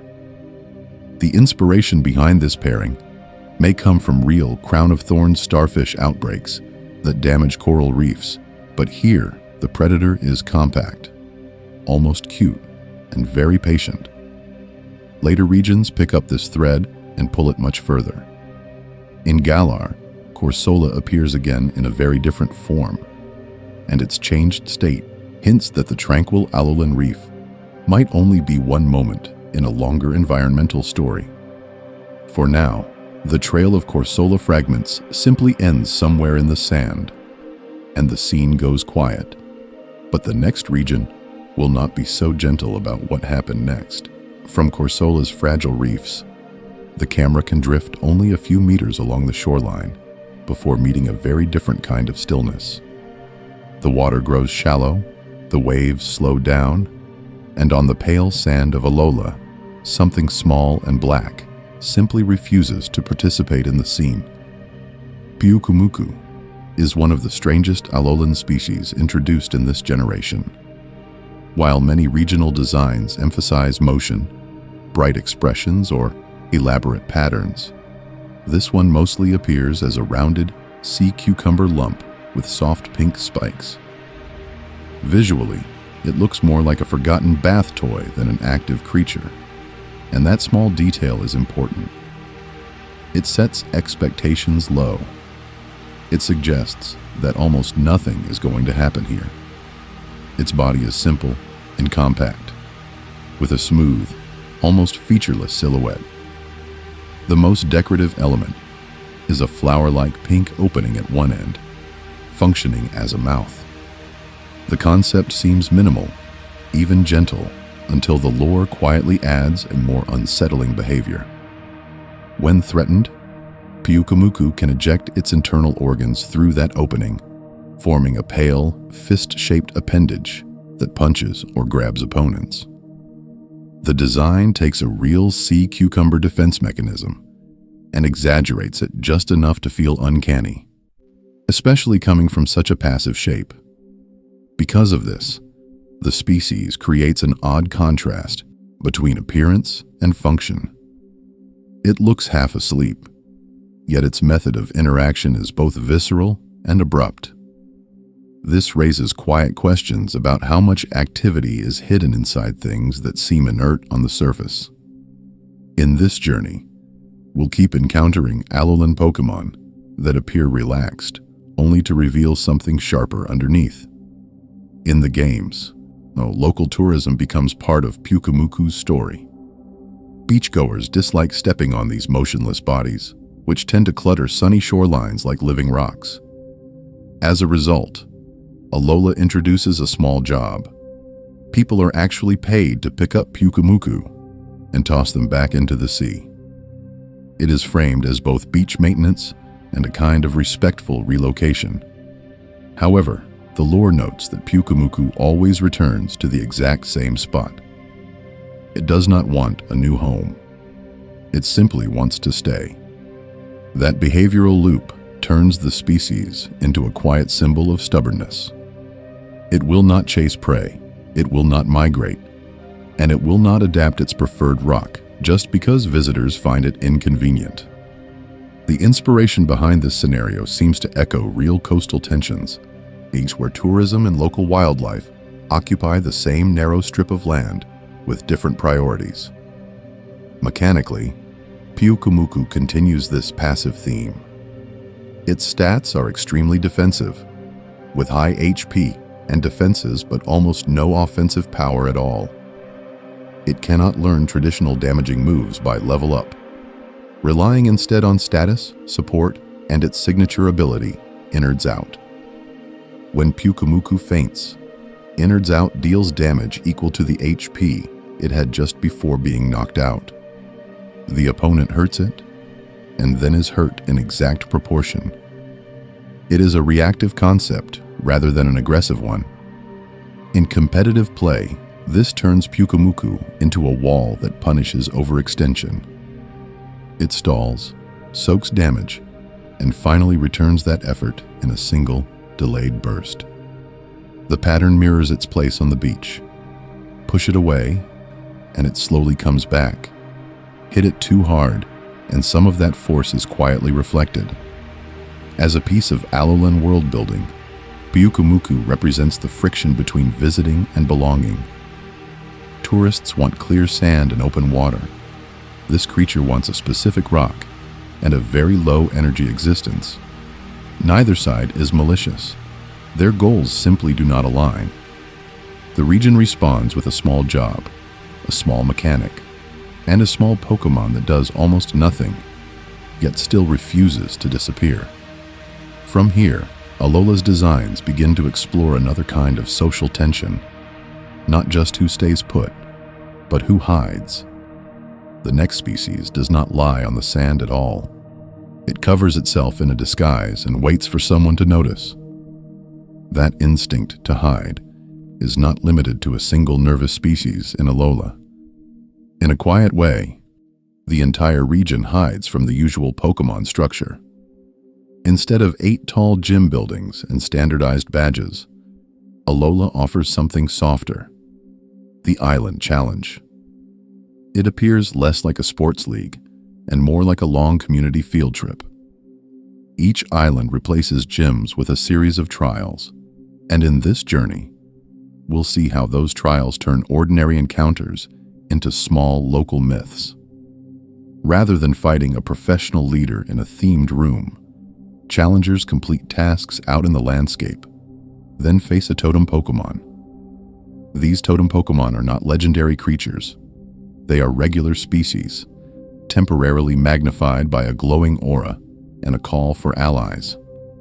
Because of this, many of the chosen totem species feel almost mundane at first glance. Alolan Raticate, Wishiwashi, Lurantis, and Vikavolt are not box art mascots. They are not even pseudo-legendaries. Yet within their trials, each one becomes the center of a short, self-contained story. That small detail changes how the region treats power. Strength is not imported from distant mountains. It grows out of whatever already lives there. We can take a closer look at Raticate and Wishiwashi, which appeared earlier. Alolan Raticate, with its swollen cheeks and dark typing, becomes a kind of urban boss, ruling the back alleys and rooftops of Melemele, like a quiet crime lord. Visually, it is almost comedic, yet the game frames it as the climax of an early trial, supported by Rattata underlings. In contrast, Wishiwashi's totem form turns a tiny, anxious fish into a schooling spectacle. Surrounded by its own kind, it forms a massive silhouette in the water, more like a moving reef than a single creature. This raises quiet questions about how players are meant to read common species. Under the gym model, a Raticate encounter in a cave is just background noise. Under the trial model, that same species can be staged as a local hazard, a recognized challenge that residents talk about. Lurantis is not merely a grass-type mantis. It becomes the embodiment of a sunlit jungle clearing, with a trial that emphasizes photosynthesis and weather. Vikavolt, hovering in an isolated canyon, turns into an expression of Alola's more industrial edges, where power lines and wild cliffs overlap. In effect, each totem reflects its island's character. Melemele's urban Raticate, Akala's theatrical Lurantis, and Ula Ula's more intense battles all sketch out different slices of daily life. Now, the inspiration behind this structure seems to be local festivals or rites of passage, where participants prove themselves by facing something the community already knows well. It feels less like conquering a standardized gym circuit, and more like being invited into long-running traditions. As a result, the pacing of the region slows down. Trial captains explain customs, kahunas bless progress, and even the totem auras feel ceremonial, rather than purely competitive. The Island Challenge becomes one of the strangest teaching tools in the series, a way to make even a nervous fish or a chubby rat into a lesson about place, history, and environment. From here, Alola's designs begin to stretch that idea further, turning not just local animals but visitors from entirely different worlds into shared regional problems. The next creatures are not trial bosses at all. They arrive as something closer to natural disasters. Those disasters, however, are balanced by something quieter and older. The beings that claim Alola not as an invasion site, but as home territory. In this journey, we'll take a closer look at the Tapu, four guardian deities that turn the idea of a legendary Pokemon into something very local, almost domestic, while still feeling distant and unpredictable. Each Tapu is tied to a specific island and landscape. Tapu Koko watches over Melemele, the island of beginnings, racing along its coasts and fields as an electric/fairy type. Tapu Lele belongs to Akala, a place of ancient ruins and volcanic roots, and appears as a psychic/fairy shrine spirit. Tapu Bulu is linked to Ula Ula's more rural agricultural spaces as a grass/fairy bull god. Tapu Fini guards Pony, the least developed island, as a water/fairy sea spirit wrapped in mist. Because of this, the quartet feels like a map key for the whole region. Visually, they share an unusually strict design language. Each species folds into a mask-like shell that resembles a carved totem or ceremonial idol, then opens to reveal a much smaller inner body. That small detail makes them feel less like animals and more like mobile shrines that happen to participate in battles. The outer shells echo traditional patterns and bright colors, while the inner forms are almost childlike, with thin limbs and simple faces. This contrast reinforces the sense that the god and the creature might not be quite the same thing. Their dual typings and signature abilities extend this territorial theme into mechanics. All four are part fairy type, but each combines it with a different element: electric, psychic, grass, and water. In battle, they automatically summon terrains: electric, psychic, grassy, and misty, turning the field into a temporary extension of their island. Electric terrain boosts grounded electric moves and prevents sleep. Psychic terrain protects against priority attacks. Grassy terrain heals and empowers grass moves. And misty terrain softens dragon damage and status. These effects quietly reshape both competitive play and the mental image of the battlefield. The Pokédex adds another layer of mood. Tapu Koko is described as curious but quick-tempered, ringing its shell like a bell before charging into conflict. Tapu Lele scatters scales that can heal or harm, depending on how they are handled. Tapu Bulu can grow vegetation but also casually uproot entire trees. Tapu Fini's fog forces challengers to face illusions, with some entries hinting that those who fail may never return. This raises quiet questions about how benevolent these guardians actually are. In Alolan culture, the Tapu are respected, honored, and quietly feared. They have dedicated ruins, offerings, and festivals, and the island challenge is framed as a way to earn their acknowledgement rather than defeat them. Unlike many legendary species that feel like distant sky gods or final dungeon bosses, the Tapu function as powerful neighbors. They are woven into daily rituals, school lessons, and even tourist brochures. The inspiration behind their concept seems to be regional deities whose importance is defined less by universal power and more by long-term relationships with a specific place.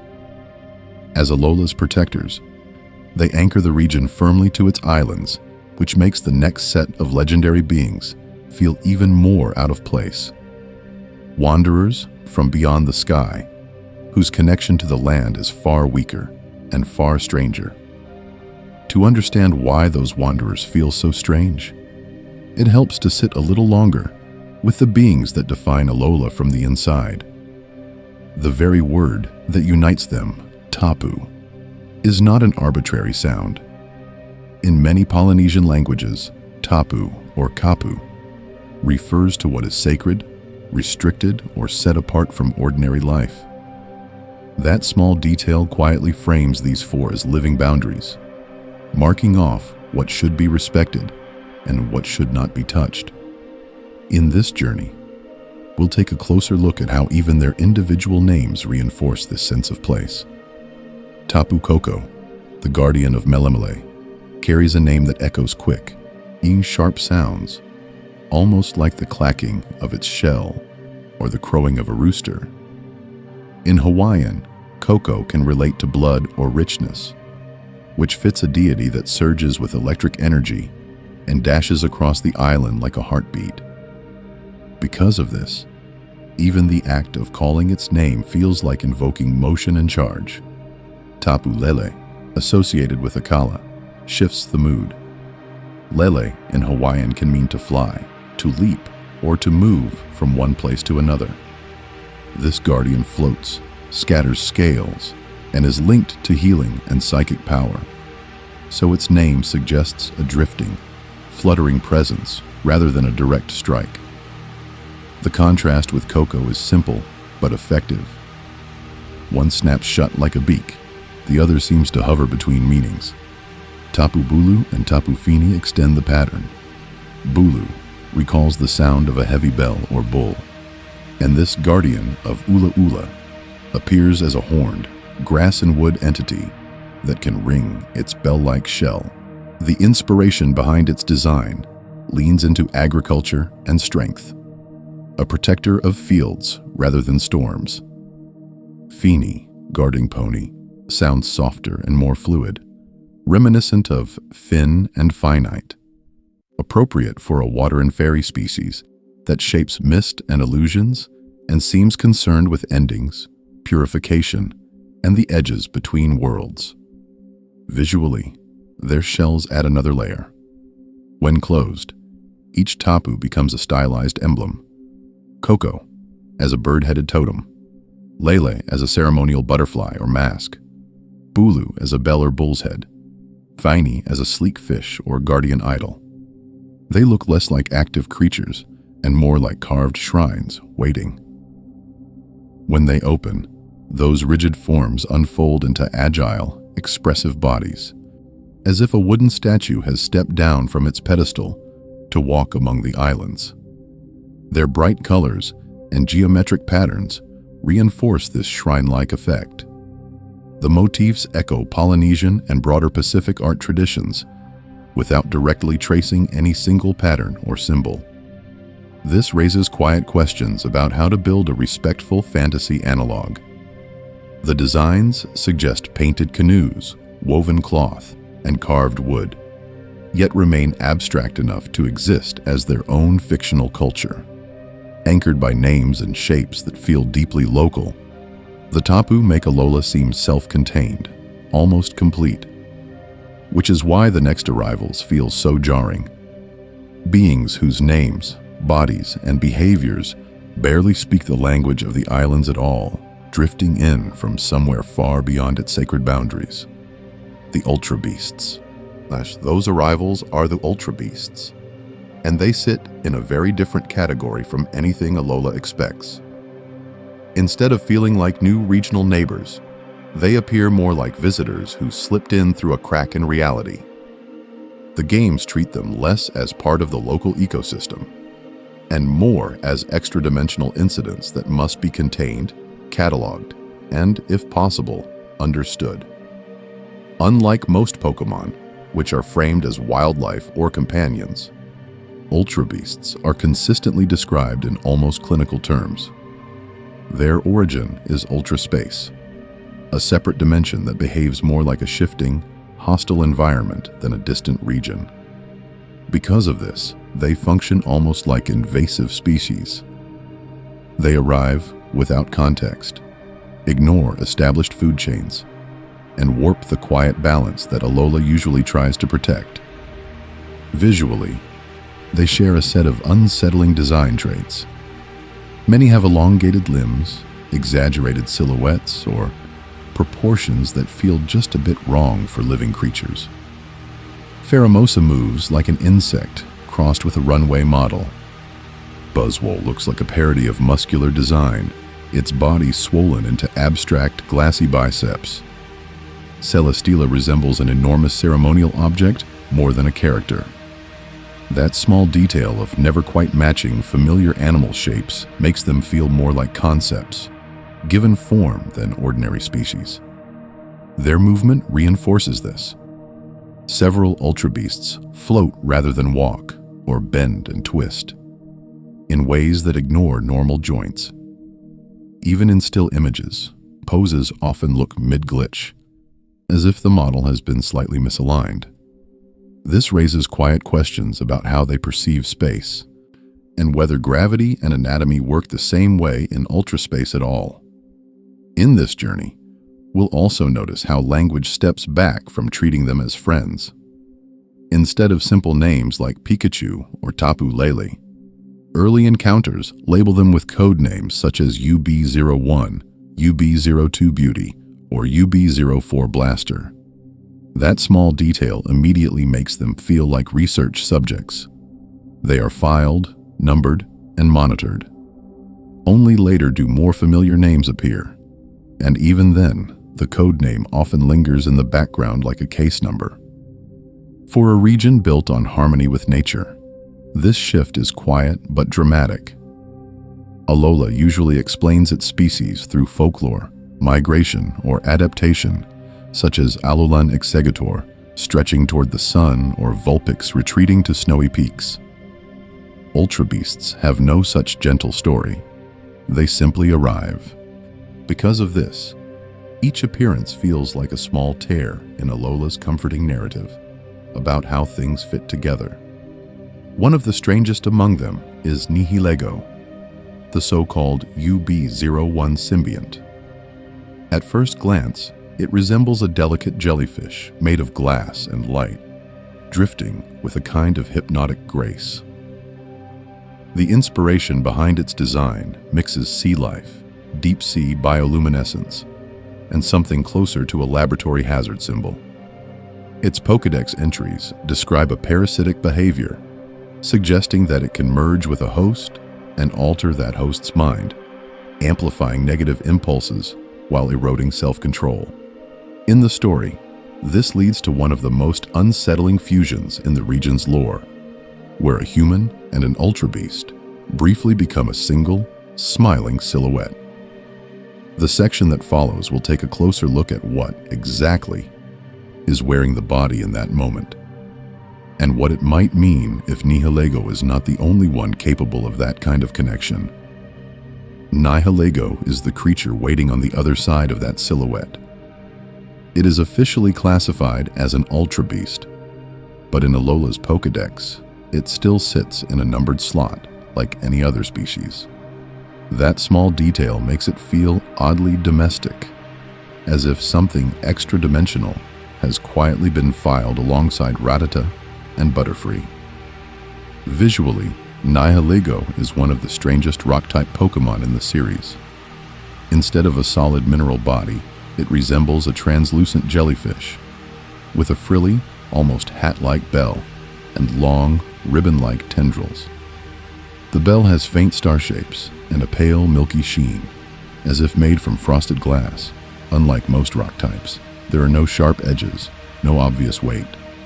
It looks delicate enough to shatter on contact.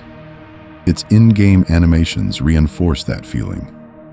Nihilego drifts and bobs in the air, with movements that appear slightly delayed, as though it is underwater while everything else is not. The tendrils trail behind, with almost no sense of momentum. Because of this, the creature comes across less like a physical organism and more like a thought that has slipped into the room. It feels present, but not entirely here. The rock/poison typing adds another layer of dissonance. Rock suggests something grounded and heavy. Poison suggests something seeping and invasive. Combined, the result is a fragile-looking organism that, on paper, resists flying and fire, but folds quickly to common ground and psychic attacks. Its stats follow the same pattern: high special attack and special defense, good speed, and very low physical bulk. In competitive play, it can hit hard with Power Gem or Sludge Wave and set Stealth Rock, but a single strong Earthquake can end the encounter abruptly. Dangerous, but not unstoppable. The lore, however, implies a different kind of threat.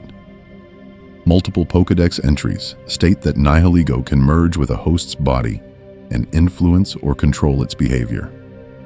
In the story, this idea is given form through the fusion with Lusamine, where her posture, expressions, and even speech patterns shift once contact is made. The game never spells out how much of her is still present in that state.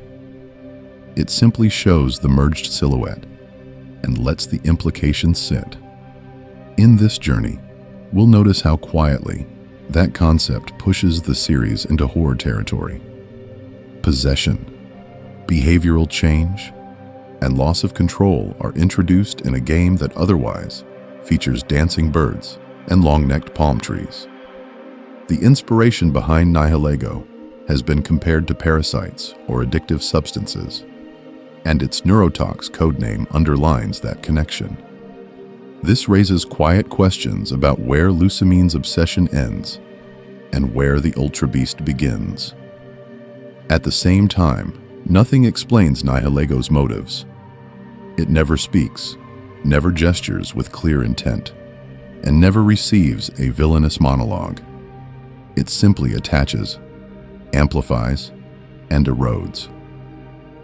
In a region built around harmony with nature and gentle island rituals, this glassy jellyfish becomes a quiet reminder that not every bond in Alola is healthy. The next section will drift back toward the region's softer side, looking at an Ultra Beast whose unsettling form hides a more protective, almost guardian-like role. That protective, almost guardian-like role becomes more complicated when the Ultra Beasts start to resemble exaggerated versions of bodies rather than animals. In this journey, we'll drift from the glassy minimalism of Nihilego to two species that feel like they stepped off a fashion runway by mistake: Buzzwole and Pheromosa. Buzzwole is one of the strangest creatures in Alola's roster. Officially, it is a bug and fighting type, a kind of hypermuscular mosquito.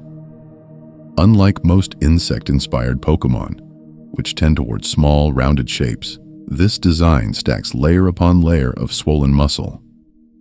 Its limbs are veiny and segmented like inflated balloons, and even its wings appear too small, as if flight is a secondary concern compared to flexing. That small detail makes Buzzwole feel less like a wild organism and more like a caricature of strength. Its animations in the games emphasize this further. It repeatedly flexes in battle, striking poses as though an audience is expected. Visually, it resembles a bodybuilding poster, translated into chitin and proboscis. The inspiration behind it seems to merge real mosquitoes, which quietly drain blood, with the theatricality of professional wrestling. Pheromosa sits at the opposite end of the same spectrum, also bug and fighting. It is described as cockroach-like, yet almost nothing about it resembles the typical reaction to cockroaches. Instead of scuttling, it glides. Instead of a compact shell, it has long, impossibly slender legs, a narrow waist, and flowing, hair-like antennae that trail behind like a gown. It looks less like an insect and more like a fashion sketch. Because of this, both Ultra Beasts feel as if they belong to a different design philosophy than the rest of Alola. Most regional species, such as Alolan Executor or Vulpix, take familiar animals or earlier concepts and gently adapt them to island life. Executor simply grows taller, like a palm tree. Vulpix becomes an ice type after retreating to snowy peaks. Their changes feel ecological. Buzzwole and Pheromosa, by contrast, feel conceptual, almost abstract. This raises quiet questions about what Ultra Beasts are meant to represent. Their bug and fighting typing connects them back to real-world insects and physical combat. But the execution pushes them into surreal territory. They look like ideals or parodies of physical form rather than functioning creatures. One is the overbuilt gym statue, the other, the impossibly tall runway model. both translated into alien biology. As a pattern interrupt inside Alola, their presence is intentionally jarring. The region's usual designs lean relaxed, rounded, and approachable. Then these two appear, all sharp angles, exposed joints, and exaggerated silhouettes, as if they wandered in from a different genre entirely. Because of this, the rest of Alola's Pokédex feels even more grounded and local by comparison, almost comfortingly ordinary. In a quiet way, Buzzwole and Pheromosa reinforce the region's identity through opposition. By being so over-designed, they make the island's simple birds, rodents, and palm trees feel like home. The next section will stay with the Ultra Beasts, but turn back towards something softer again, examining how one towering, origami-like guardian blends menace with a strangely ceremonial grace. That towering, origami-like guardian is not alone. In this journey, we'll drift further into the Ultra Wormhole and meet two companions that feel less like creatures and more like ritual objects that learned how to move. Kartana and Celesteela appear as if someone's festival decorations and launch equipment were given a strange kind of life. Kartana is one of the strangest Ultra Beasts because of this. It is tiny, yet its entire body is made of paper-thin blades, folded into sharp angles like aggressive origami. Visually, the arms resemble sword edges. The head is a narrow wedge, and even the legs read as creased paper strips. The concept is simple on the surface, a walking sheet of paper. But the exaggerated folds and points make it feel closer to a ceremonial paper talisman than to a normal plant or animal. Celesteela, by contrast, is enormous. Its silhouette reads first as a rocket on a launch pad, with long, tapering arms that resemble exhaust nozzles, and a central body shaped like a booster. Then, as the eye adjusts, bamboo motifs begin to emerge. The segmented stalk, the ringed joints, and the subtle leaf-like flares at the top all echo traditional bamboo imagery. It looks like a space launch vehicle carved out of a living grove. Because of this duality, both species feel like living artifacts. Kartana's folded angular design suggests something that was once flat and handled by human hands, then set loose. Celesteela's combination of rocket exhaust and plant-like segments gives the impression of a launch tower that grew rather than was built. That small detail, the sense that they might have started as tools or decorations, shifts them away from ordinary monster designs and toward symbolic objects. Their typings reinforce this blend of natural and artificial elements. Kartana's grass and steel combination links plant life and metal blades in a very literal way. It is both leaf and sword, paper and knife. Celesteela's steel and flying typing, on the other hand, connects heavy machinery with ascent and sky. It is grounded in metal, but defined by the act of rising, like a rocket leaving a ritual launch site. Even their names and internal code names support this reading. Kartana evokes katana, cutting and slicing motions. Celesteela hints at celestial, steel, and distant skies. In the lore, they are cataloged as Ultra Beasts, with designations that focus on cutting and launching, rather than on any animal behavior. This raises quiet questions about what they are meant to represent. They are embodiments of tools and forces, not just species. In Alola, where island trials, dances, and even Z-moves turn movement into ceremony, that symbolism fits quietly well.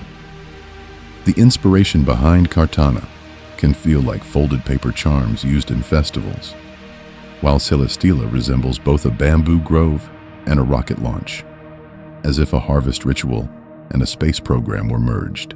Together, they echo Alola's interest in ceremonies, launches, and growth, just presented in a stranger, more abstract form. In the next section, we will take a closer look at another Ultra Beast, that bends familiar objects into something unsettling, but this time with a touch of theatrical horror. From that theatrical sense of otherworldly horror, Alola shifts to something quieter and more fragile, a legendary that begins as a small cloud. Cosmog is one of the strangest so-called legendary Pokémon in the series, because its original form functions less like a mythical guardian and more like a slightly lost companion. It is a tiny psychic-type nebula, drifting along with a vacant expression, more mascot than monster. Unlike most legendary species, which appear in dramatic cutscenes and overwhelming battles, Cosmog is almost useless in combat when first obtained. Its move pool is extremely limited. Its defenses are poor. It tends to faint quickly. That small detail immediately makes it feel different. It is not a prize at the end of the journey. It is something that must be carried through it. In this journey, we'll take a closer look at how that concept is reinforced through the evolution line. Cosmog eventually becomes Cosmoem, a form that appears paradoxical. The Pokédex describes it as extremely heavy despite its tiny size, a dense cocoon of potential. Visually, it resembles a small celestial egg set in a golden frame, suspended between night and day. It does not fight. It mostly waits. From that waiting state, the line then branches into Solgaleo or Lunala, depending on the game version.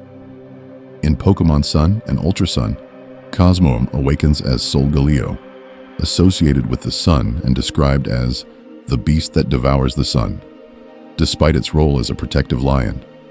In Pokémon Moon and Ultra Moon, it becomes Lunala, the beast that calls the moon, a vast bat-like figure with wings that open into a night sky. Because of this version split, the same small cloud can embody either day or night, a quiet way of tying the player's choice of game to the cosmic theme. Narratively, the line mirrors the player's own path through Alola. Cosmog is physically carried from island to island, tucked into bags and arms, hidden from those who might exploit it. Battles happen around it rather than through it. This raises quiet questions about guardianship in a world usually framed around battling. The legendary is not guiding the trainer at first. The trainer, and the characters around them, are guiding the legendary. The contrast between Cosmog's helplessness and the final form status as embodiments of celestial bodies creates a long, gentle growth arc. A being that once needed shelter becomes a creature that can open ultra wormholes or ferry others across dimensions. The scale changes, but the relationship focus remains. The inspiration behind this line seems to echo Alola's broader interest in bonds and protection over raw power.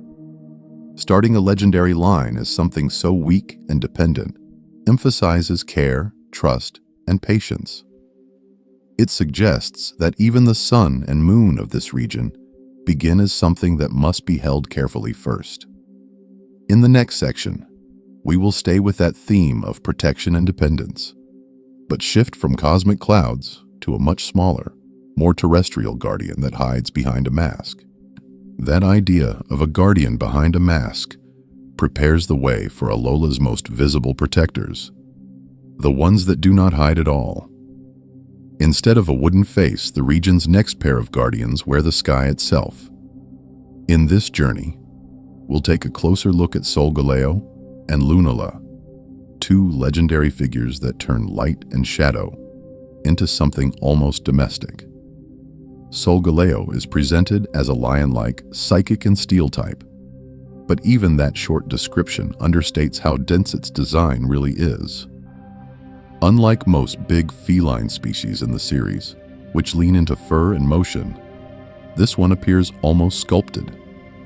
Its white body is segmented like armor, while orange and gold lines radiate from the face and mane. Visually, the mane functions as both a metal halo and a sunburst, with glowing channels that suggest molten light running through a mechanical frame. That small detail of combining fur with plated surfaces lets it sit between animal, statue, and vehicle. Because of this, its psychic typing feels less like pure mysticism and more like focused, directed thought, almost like a guiding beam. The steel typing reinforces the idea of a solar engine or a protective shell. In the games, its ability Full Metal Body prevents its stats from being lowered, turning that armor motif into a quiet rule statement. This is a sun that does not dim just because opponents want it to. Lunala forms a deliberate mirror. Where Solgaleo stands on 4 legs, Lunala spreads out, bat-like and weightless, classified as psychic and ghost. Its wings are framed by pale, bone-like structures that trace a crescent shape, while the inner membranes resemble a deep night sky scattered with stars.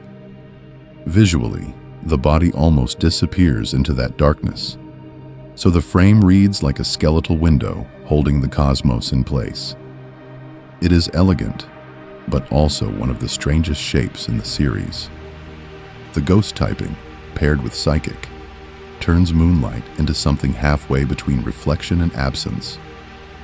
Lunala's signature ability, Shadow Shield, reduces damage when at full health, echoing the way a full moon appears whole and untouchable before it wanes.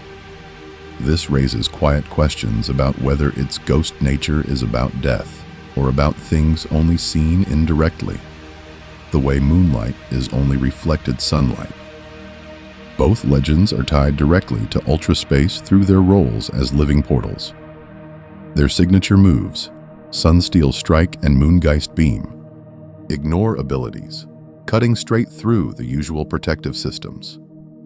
In the story, they open wormholes and carry trainers across dimensions, turning the abstract concept of parallel worlds into something that simply rides on a lion's back or rests in a bat's wings. Despite their grandeur, their faces remain soft and almost gentle. Solgaleo's eyes are large and calm rather than predatory, and its animations often show it lowering its body to invite riders. Lunala, when folded in, resembles a cloak or cradle more than a monster, as if the night itself is offering shelter. That contrast between cosmic scale and approachable behavior keeps Alola's tone personal. Even the sun and moon feel like companions rather than distant forces. Because of this, the region's smaller partners start to feel different as well. If the sky can kneel down, then a round little owl, a shy fire kitten, or a playful sea lion suddenly carry more symbolic weight than their simple shapes suggest. In the next section, we will drift down from these celestial figures to Rowlet, Litten, and Poplio, and see how even the starter trio quietly reflects Alola's themes of nature, performance, and responsibility. If the sky and Alola can bow down in the shape of a guardian, then its starter trio feels like the first quiet step into that relationship. Among them, Rowlet appears almost intentionally underplayed, as if the region begins not with a roar, but with a small, round hoot. Rowlet is a grass and flying type starter Pokemon, introduced in the 7th generation as one of Alola's original partners. Visually, it is a compact little owl, a simple sphere with wings, big dark eyes, and a leaf bow tie on its chest. Its color palette is muted browns and soft greens rather than bright, saturated hues. That small detail makes the species feel calm and low energy, compared with many earlier starters that leap, bark, or blaze across their early animations. Unlike the more energetic fire and water partners in most regions, this grass starter looks content to sit still. Its body is almost perfectly round, its feet are tucked away, and its expression often appears half-lidded, as if perpetually on the edge of sleep. Because of this, the design reads as huggable rather than athletic.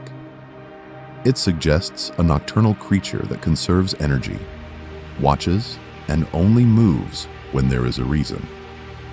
In this journey, we'll also notice how its evolution line preserves that attitude while shifting the concept quite dramatically.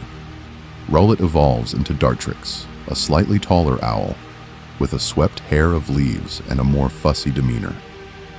The design leans into a refined, almost aristocratic archer theme, with Dartrix flicking stray feathers like a perfectionist grooming an outfit. It then evolves into Decidueye, a grass and ghost type that fully commits to the archer motif, drawing spectral arrows from its own plumage.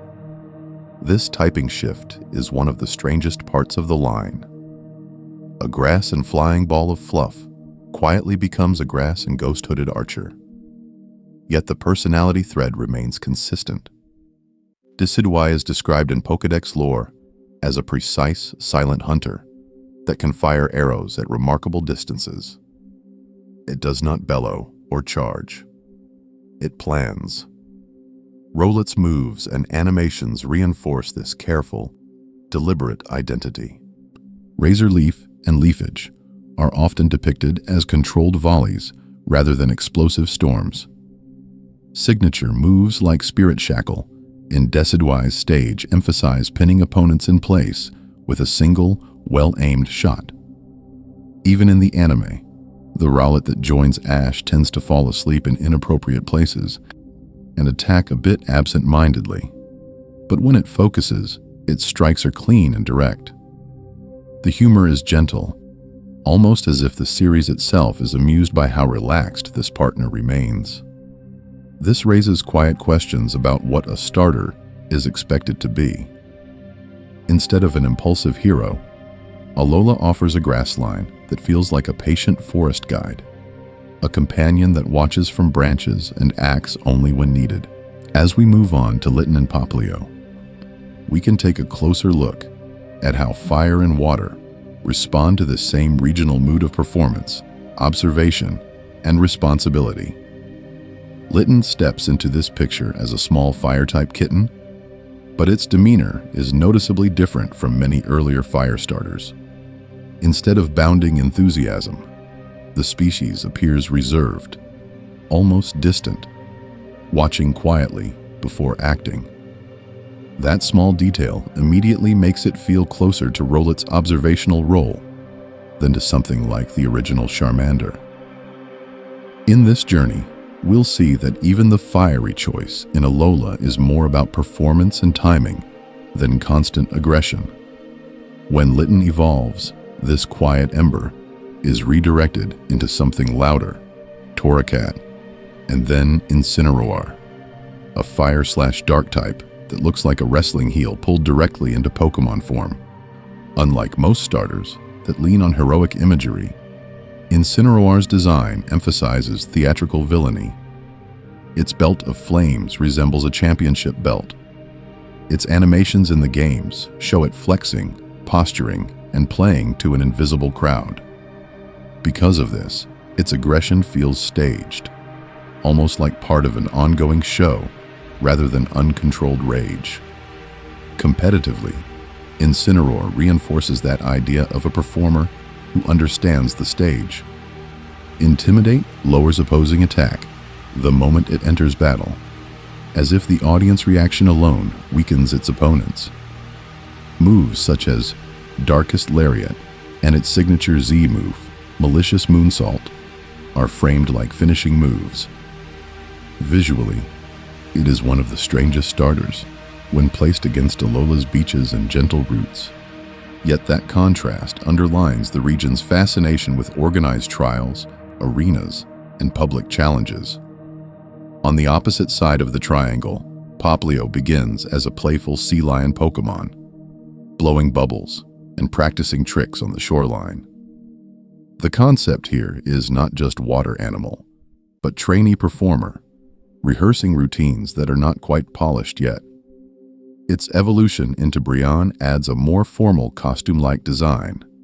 And finally, Primarina completes the shift from clownish practice to composed water/fairy siren.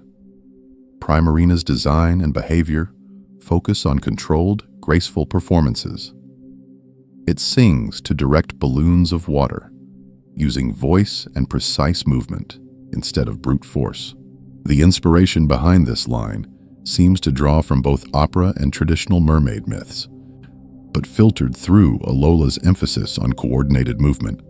Its signature move, Sparkling Aria, heals burns as it damages, turning a destructive attack into something that also soothes. That small detail makes its battles feel closer to a choreographed routine than a simple exchange of blows. In this context, Primarina becomes a quiet counterpart to other Alolan performers. Oricorio dances with borrowed elemental styles. Alolan Marowak turns ancestral fire into a ritual dance. Primarina stands beside them as the singer whose voice guides the flow of combat.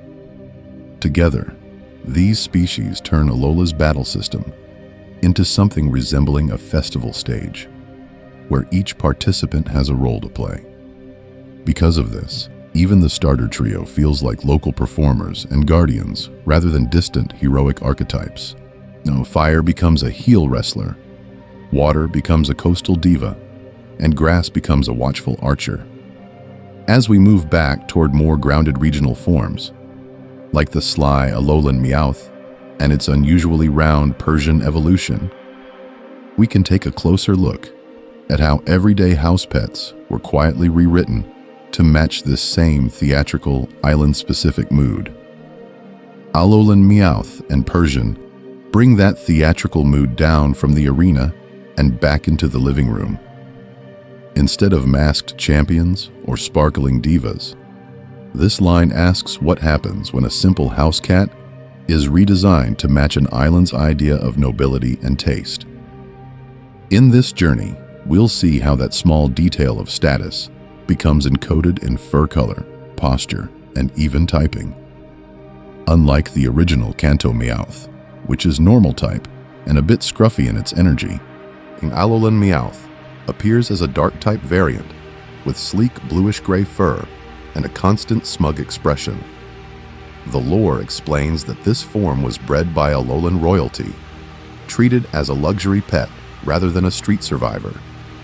Because of this, its official descriptions emphasize pride, cunning, and a tendency to sulk if its delicate feelings are hurt. It is still Meowth, but with the edges sanded down and polished. Visually, the differences are subtle but pointed. Kanto Meowth has wide, open eyes and a posture that leans forward, ready to pounce or scheme in a cartoonish way.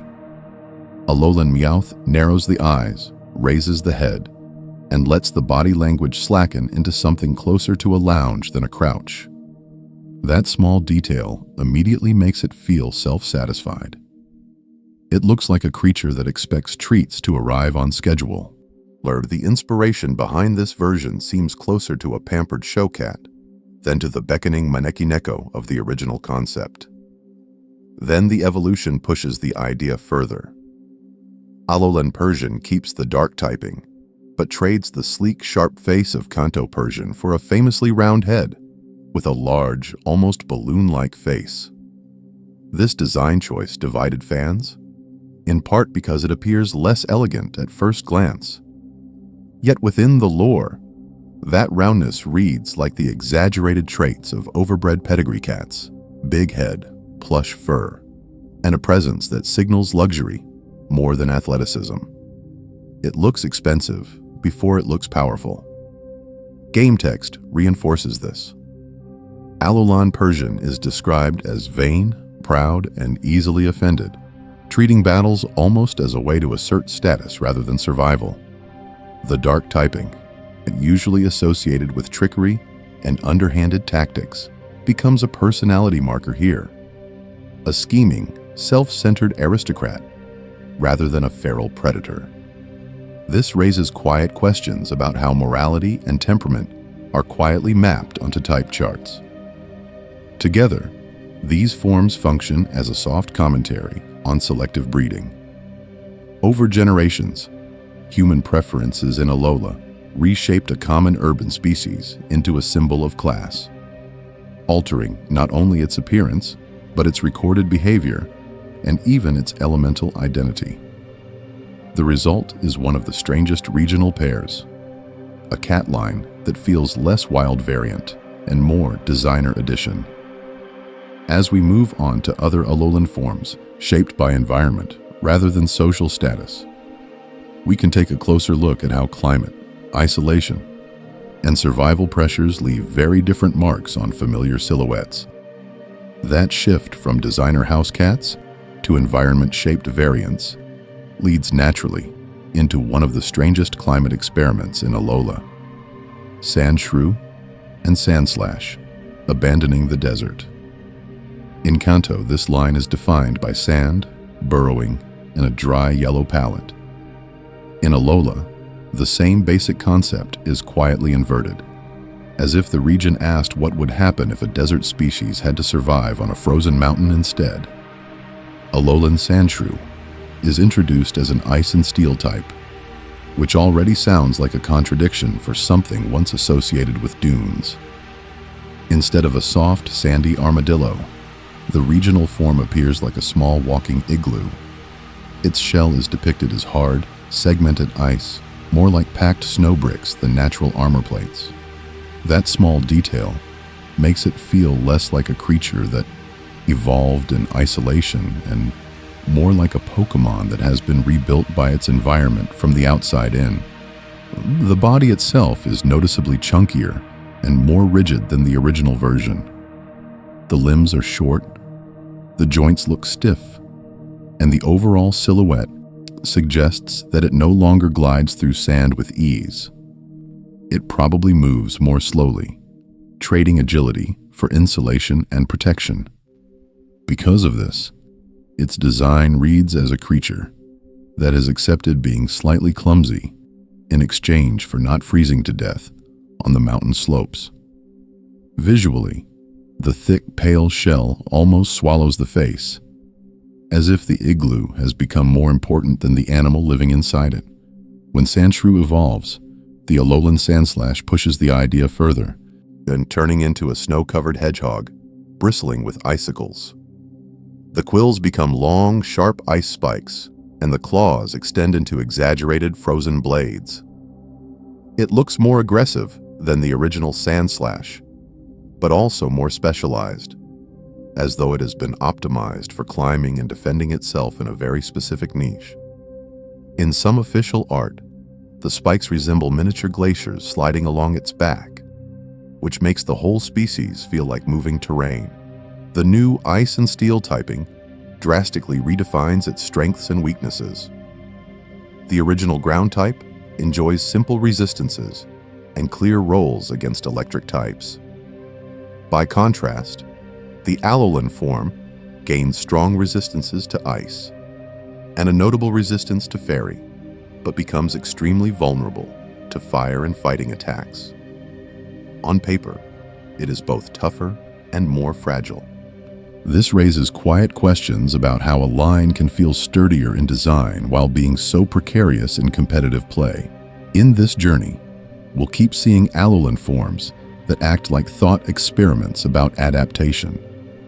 Sandshrew and Sandslash are a calm example of what happens when a familiar desert line has to start over in the opposite climate, building igloos on its back and turning sand spikes into ice. As we move to other regional variants shaped by weather and geology, we can take a closer look at how Alola keeps rewriting Kanto's old survival stories. If the Alolan Sandshrew line is about harsh snow and survival, Alolan Raichu is almost the opposite. It feels like a day off. In this journey, we'll move from blizzards to beaches and watch how the same original species can soften into something airy, sweet, and a little bit strange. Alolan Raichu is one of the strangest regional forms to come out of Alola. Instead of remaining a pure electric type, it becomes electric/psychic, and instead of standing on the ground, it rides its own tail like a surfboard. That small detail instantly ties the design to Alola's surfing culture. The tail flattens into a board shape, The body tilts into a casual stance, and the entire species appears to treat gravity as more of a suggestion than a rule. Visually, this Raichu looks lighter in almost every sense. Its fur shifts to a softer, milk chocolate brown, the cheeks become a gentle pastel yellow, and the eyes appear rounder and more relaxed. The body is slightly chubbier and more circular, almost like a mochi dessert rather than a lean rodent. Because of this, many players describe it as looking edible, like a stack of pancakes or a toasted marshmallow. The floating idle animations in the games reinforce that impression, as if this Pokémon is hovering on a sugar rush rather than raw electricity. The inspiration behind this form becomes more explicit in its Pokédex flavor text and some in-game dialogue. NPCs in Alola mention that no one really knows why Raichu changed here, but some people say it might be because of the region's love of pancakes. That idea is half joke, half lore. The tail looks a bit like a syrup-covered griddle. Its ears resemble stylized utensils or swirls of whipped cream, and its coloration matches a breakfast palette. This raises quiet questions about how much human food culture might influence regional evolution, even if the official explanation remains deliberately vague. Mechanically, the electric/psychic typing gives Alola and Raichu a distinct niche. It gains new resistances and weaknesses, and access to psychic-type moves like Psychic and Psyshock lets it threaten different targets than the original Raichu. Its signature ability, Surge Surfer, quietly completes the concept. In electric terrain, its speed is doubled, turning this relaxed-looking surfer into a sudden, hyper-fast attacker. The ability only activates under a specific field condition, so it encourages pairs with Tapu Koko or other electric terrain setters, creating a small ecosystem of strategy around one cheerful rodent. In a broader sense, Alolan Raichu feels like a gentle reward for longtime Pikachu fans. Earlier generations often pushed Raichu to the side in favor of keeping Pikachu unevolved, especially in the anime. Here, evolving Pikachu in the right region produces a form that feels special, localized, and affectionate. It is still the same evolutionary line, but filtered through Alola's beaches, brunch culture, and psychic oddities. As we move to other regional forms that reinterpret Kanto icons through food, festivals, and folklore, we can take a closer look at how Alola keeps turning old mascots into quiet regional in-jokes. That sense of an in-joke points to a larger shift in how the series thinks about its own creatures. Kanto's Pokédex was built on fairly direct archetypes: a small rodent, a generic bird, a simple lizard that breathes fire. The designs are clean and immediate. Rattata is a rat. Vulpix is a fox. Raichu is a bigger, stronger Pikachu. In this journey, we'll use Alola to see how that straightforward template slowly turns into something more layered. Unlike those early, almost textbook examples of wildlife, Alola treats many species as products of culture, ecology, and memory. Alolan Rattata is still a dark little rodent, but its entire concept is tied to human pest control. People import Yungoos to deal with an infestation. The Rattata adapt by becoming nocturnal and dark type, and the region quietly documents an invasive species story through a palette swap and a typing change. That small detail turns a very basic Kanto design into a commentary on human interference. Vulpix follows a softer path. The original Kanto Vulpix is a warm fire type, associated with myths of fox spirits and gentle flames. In Alola, the species retreats to snowy mountaintops to avoid human settlement, and over generations becomes ice type instead. Visually, the pale blue fur and frosted curls feel delicate, but the lore describes a long, slow ecological adjustment. It is not a replacement for Kanto Vulpix. It appears more like a parallel outcome, a quiet answer to the question of what happens when the same fox lives in a different climate. Alolan Raichu pushes the idea further. The design keeps the round cheeks and long tail of the original, but turns that tail into a psychic surfboard, linked to Alola's beach culture and even to regional pancake trends in one piece of flavor text. Because of this, the form reads less like a simple evolution and more like a mascot that has absorbed local hobbies and food. Regional forms start to feel like conversations with the originals rather than upgrades. This focus on human activity extends beyond variants. Oricorio changes style based on the nectar it drinks, each form tied to a distinct dance tradition. Tourism appears in species like Pyukumuku, where locals are paid to toss unwanted sea cucumbers back into the water, and in ritual-adjacent Pokemon that echo festivals and guardian deities. Kanto often resembles a loosely organized nature reserve. Alola resembles a lived-in archipelago where culture and wildlife constantly overlap. Then there are the Ultra Beasts. Kanto's Pokédex ends with Mewtwo, a man-made outlier, but still clearly a Pokémon.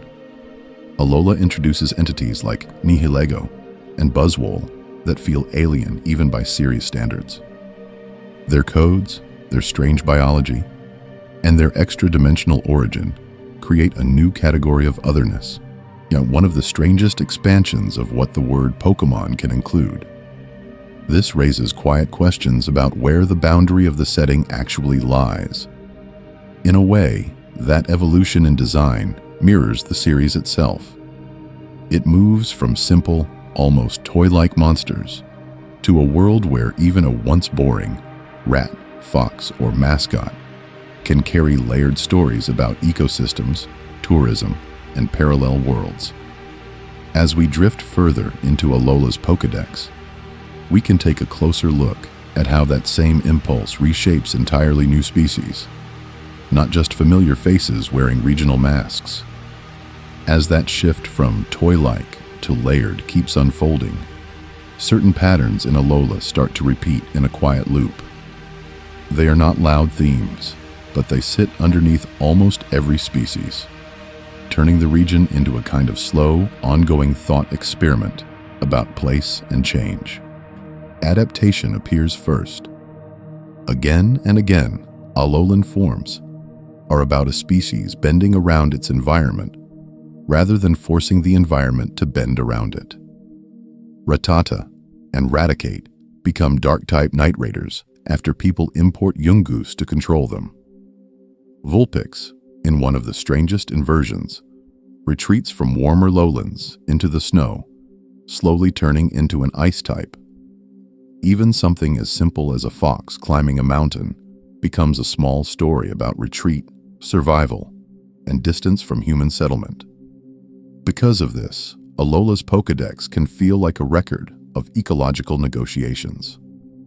City pests turn nocturnal to avoid new predators. Desert and tropical creatures suddenly gain snow-white coats and frost-themed moves. Regional forms act less like replacements and more like quiet what-if questions posed to older designs. What if Executor really was the tall palm the original concept suggested? What if Raichu surfed psychic waves instead of just standing on land?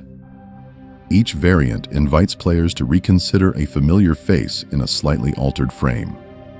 Layered on top of that, there is culture.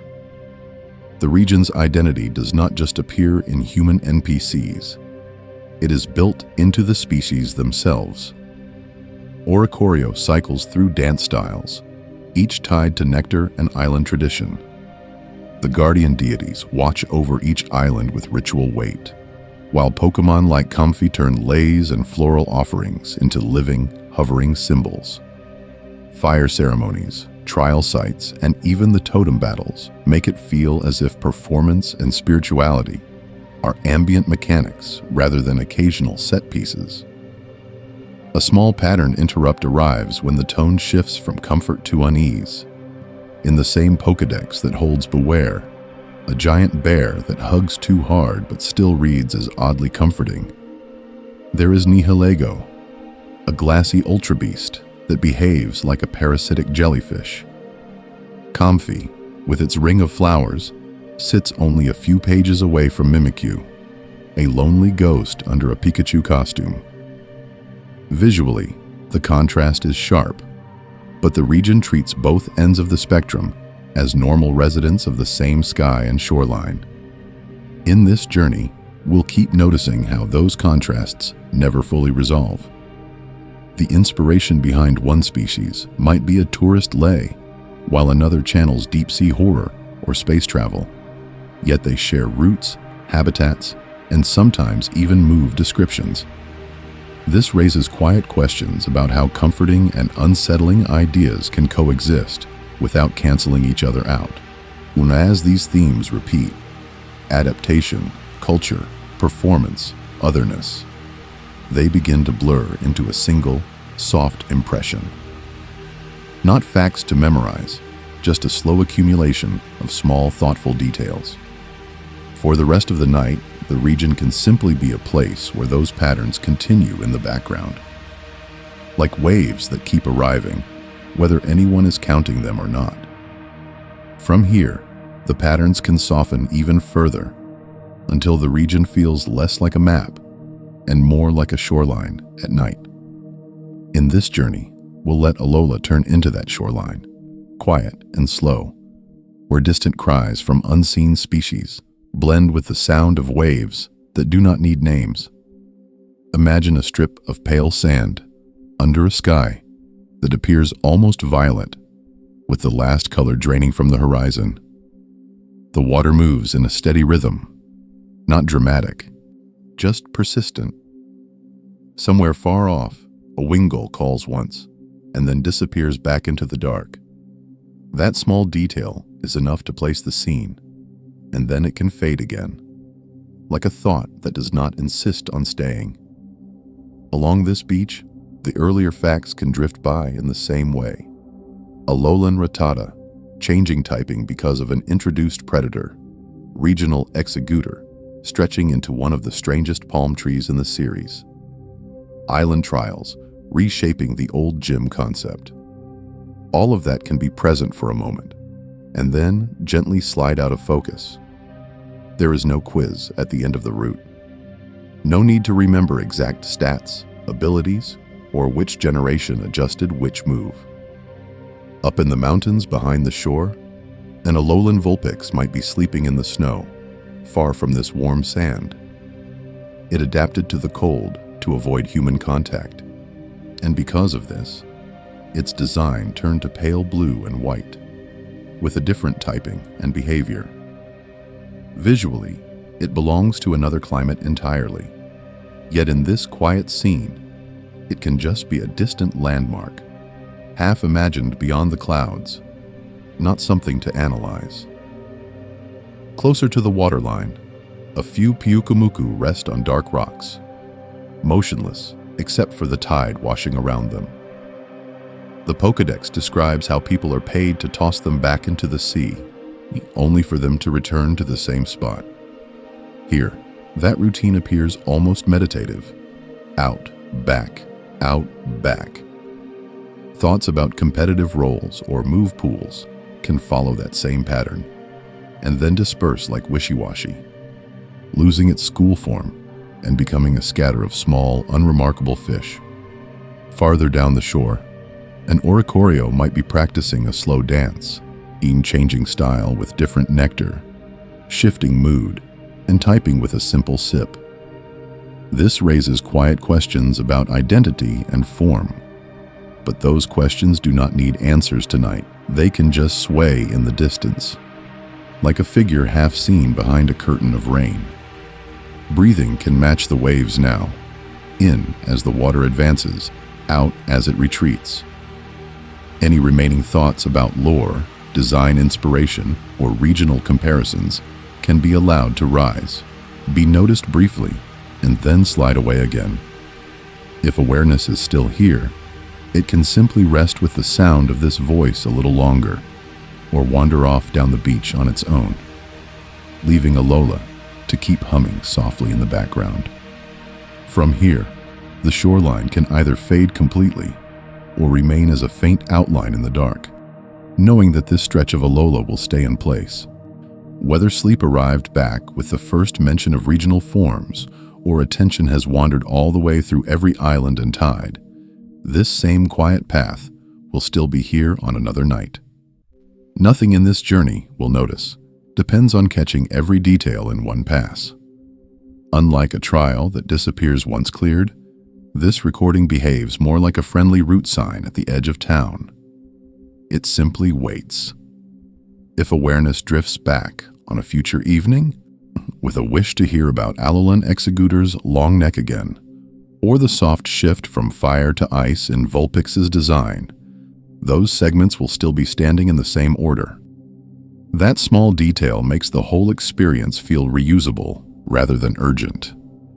There is also the option, on some later, more alert day, to take a closer look at other regions in the same low-stakes way. Kanto with its original, slightly awkward psychic types. Johto with its gentle domestic species like Ampharos and Miltank. Hoenn's water roots, Sinnoh's cold mountains, or any generation where a familiar concept appears in a newly strange form. Because of this, the series can function as a slow tour through the entire Pokédex, one sleeping region at a time. Over repeat nights, the same Alolan facts can start to behave almost like white noise. One evening, the mind might briefly catch on Pyukumuku being tossed back into the sea, always returning to the same rock. Another time, only the mention of Oricorio changing mood with different nectar might stand out, while everything else blurs into a soft, continuous murmur. This raises quiet questions about which details stay and which simply wash past. But there is no need to resolve them. No, in practice, this section can become a kind of background track. The sound of island trials, ultra beasts, and regional ecology is present. Yet nothing demands active response. It is possible to start the video somewhere in the middle, to let the opening be the part that fades out, or to loop the entire region so that the end folds back into the beginning like a tide chart. Visually, the internal image might shift from beaches to forests to city streets, or it might not appear at all. If this calm, analytical pace has been helpful, the wider channel can simply be treated as a shelf of similar recordings. Subscribing, bookmarking, or just remembering the name is less a task, and more a way of placing a quiet book back where it can be found again. No rush, no requirement. Only the option of more slow lore, design notes, and regional comparisons when they are wanted. For now, Alola can be left as a darkened map, its roots and species resting. The waves continue off-screen. The islands stay where they are. And somewhere in that soft outline, this voice and this region will be waiting whenever the next night's journey begins.